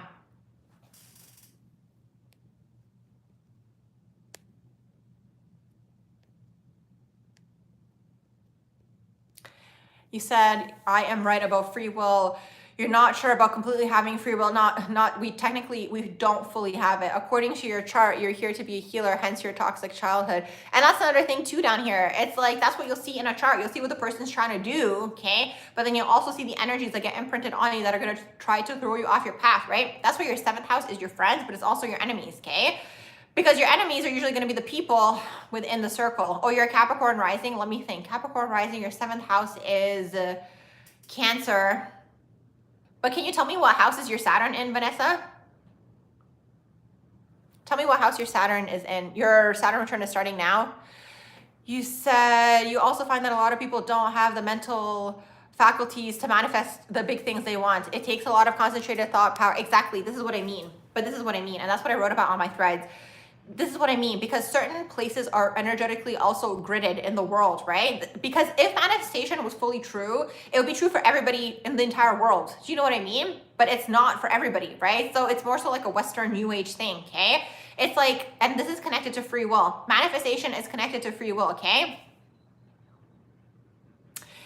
It's all connected together. It's like, and I think this is why it resonates with people, because there's a part of our awareness that is aware that we can have the free will, that we can manifest whatever we want, but not under this energetic structure. Not while we are operated by Saturn down here, which like astrology is feeding into, which people are feeding into. And again, it's mainly the like unconscious energy that's feeding into that, right? This is why you have to have it brought to your awareness and not engage with it anymore. That's the way that I see it, okay? And only then you kind of break out of it, because Earth is kind of here, and then there's this energetic overlay. The energetic overlay is all the planets and placements. I literally saw a picture of this and I put it on my threads, okay? And this is literally what I was psychically seeing. They kind of have all the planets energetically, dimensionally overlaid around the Earth plane. The way that I see it down here though, just because everyone's always in a Saturn transit. You are literally always in a Saturn transit. So in one way, shape, or form, Saturn is literally controlling your life, and that's what's annoying. Like, that is literally what is annoying down here. Saturn is controlling everything. That's what I'm trying to say. So it's like, yeah, you have a limited amount of options and maybe you have a little bit more awareness, but that's what I'm saying also too. It's like, depending where you're at in terms of the world, certain places are energetically gridded, okay? So it's like, you'll have to break out of that, right? So sometimes when people move from certain areas that are very energetically gridded, they go into another area of the world, they're kind of breaking the code energetically, right? And it's all connected, because then this is the thing. So there's two things that can take place here, okay? Either we're meant to break the energetic structure, okay, altogether, which is going to take a lot of people to have the awareness to break, right? Either that takes place or you just don't incarnate down here again. So it's one of these two things, okay? That basically have to take place. But while we're down here and the way that things are currently, we are energetically gridded is basically what it is, okay? There is an energetic barrier, okay, around the Earth plane that's basically operated by Saturn. The more you learn astrology, that's why astrology is kind of like the next level of awakening, okay? Astrology, numerology, you start to see that this Earth plane is operated by numbers, okay, and codes and all these things, which is really interesting, okay? Because now they're trying to bring through AI. So it's interesting, because them trying to bring through AI, my theory is that AI was always here, okay?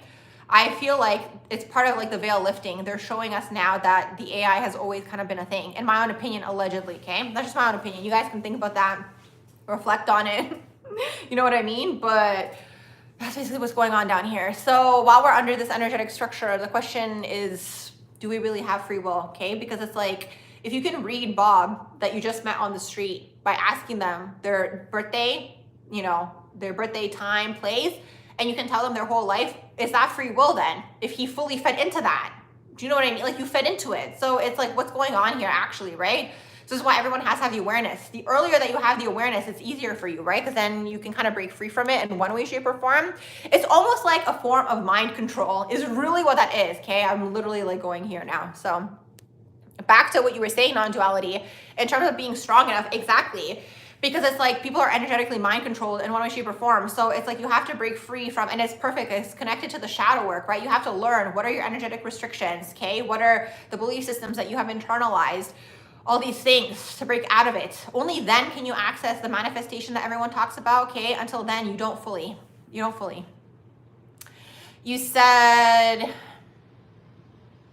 there you go. One of you guys said, Tartaria has pictures of old phones. I think I've seen that. And I've had that train of thought too. Like sometimes, honestly, sometimes when I go into my crown chakra, I think about things and I'm just like, sometimes I'm in the belief that this is the first time we're doing things. Sometimes I feel like it's Groundhog Day. Do you know what I mean? Like that's the way that it feels to me sometimes, like an energetic loop. Like we are always constantly going through a very similar energetic loop, okay? Where it's like literally like Groundhog Day. It's like you incarnate and it's like the same like evolutionary thing, and then it comes to the end and then you go through it all over again. Do you know what I mean? That's kind of sometimes how it feels to me. So it's really interesting because sometimes I'm like, the past never existed, but sometimes I'm like, no, like the past is like part of like the story. Do you know what I mean? Like it's not something that actually happened. So I don't know, it's hard to explain. Oh, thank you for being here, Esperanza. Thank you for being a part of the chat. There you go. One of you guys know what I mean by the Saturnian grid. Exactly. There's some sort of grid around here. You said, but can Bob do whatever he wants regardless of what his natal chart shows? This is what I mean. This is the question. Can he? Can he? Try. Like, try and see. This is what I mean. Because it's like, if you can, for example, let's say your natal chart, right? Let's say in your natal chart, you are someone who is more of a creative person, and the natal chart, you want to be artistic, and you come through and you're like, okay, well, now I want to be a doctor. Try it and see. Like, try and see what happens. Because it's like, in that case, it's like, are you exercising your free will? But then it's like, it's going to bring up the other question. It's like, are the transits now governing what you're trying to do and switch everything up? Like, do you know what I mean? So try and see. That's all I can say. I don't have any confirmation. I just know what it feels like from existing down here on this earth plane. You said, do I do new moon rituals? No. Do I do writing down my manifestation? No. No, I don't do any of that. I used to, but it's like sometimes, like I learned through my journey that sometimes you just have to exit a certain situation to break free. Does that make sense? Like sometimes you can be, let's say in a certain circumstance, right? And let's say the people around you are all shadowy types of people and you're trying to write your manifestations down, you're trying to bring things through. It's like sometimes to shift the timeline, you basically have to, like, let's say cut all those people off or remove yourself from that situation to actually shift it. Do you know what I mean? Sometimes the answer is like simple and then you shift it and now you're in a new frequency. Do you know what I mean? So it's like yes and no. Again, with like that's kind of connected to manifestation. Like I've seen it happen, like I've seen it work for myself, but it's like at the same time, there's certain things that you get restricted in, and that's where the whole question comes through again, right? Because if everyone had the free will to do what they want, I'm pretty sure that everything would be different, right?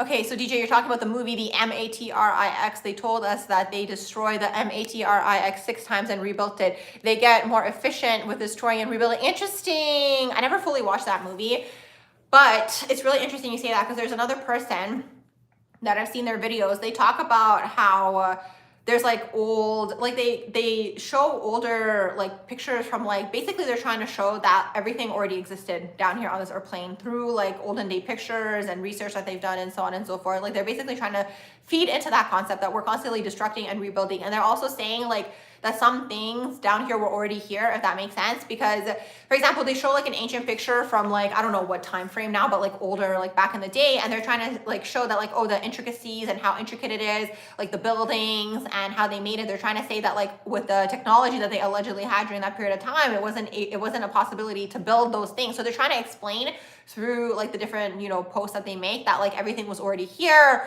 or that people are just destructing what's here and then rebuilding on top of it. So it's interesting. You said exactly like in a toxic workplace.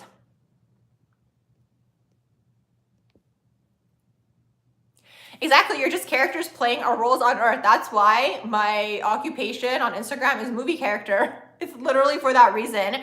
We're just playing out like the character is basically what that is. Nothing is new under the sun.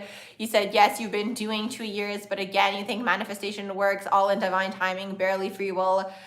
This is the thing. It depends, I think, what you're manifesting, and it depends because one of you guys talked about like the strength of the mind, because down here in one way, shape, or form, we're mind controlled, right? So you have to break free from the mind control, essentially, is what that is, right? This is why the shadow work is important. This is why the healing is important. You have to break free from it. This is what I mean by like transcending your natal chart, like using the natal chart, like using the Matrix tools, which astrology is one of them, against them, right? So you want to use it against them. That's how you create the glitch, essentially. That's the way that I see it, right? You want to learn it. You want to overcome it. You want to transcend it. You don't want to feed into it, okay? So then you break out of it. You kind of go into the next level, essentially, right? And I find also energetically when you're operating outside of it, they don't really see you because they also watch people on the astral, allegedly, in my own opinion, okay? So it's like when they can see you in the astral, they can kind of watch what you're doing. That's how Saturn works, right? You know when people do plant medicine or like psychedelics, they always make those paintings with like the eyes, right? Like the eyes around the earth, right?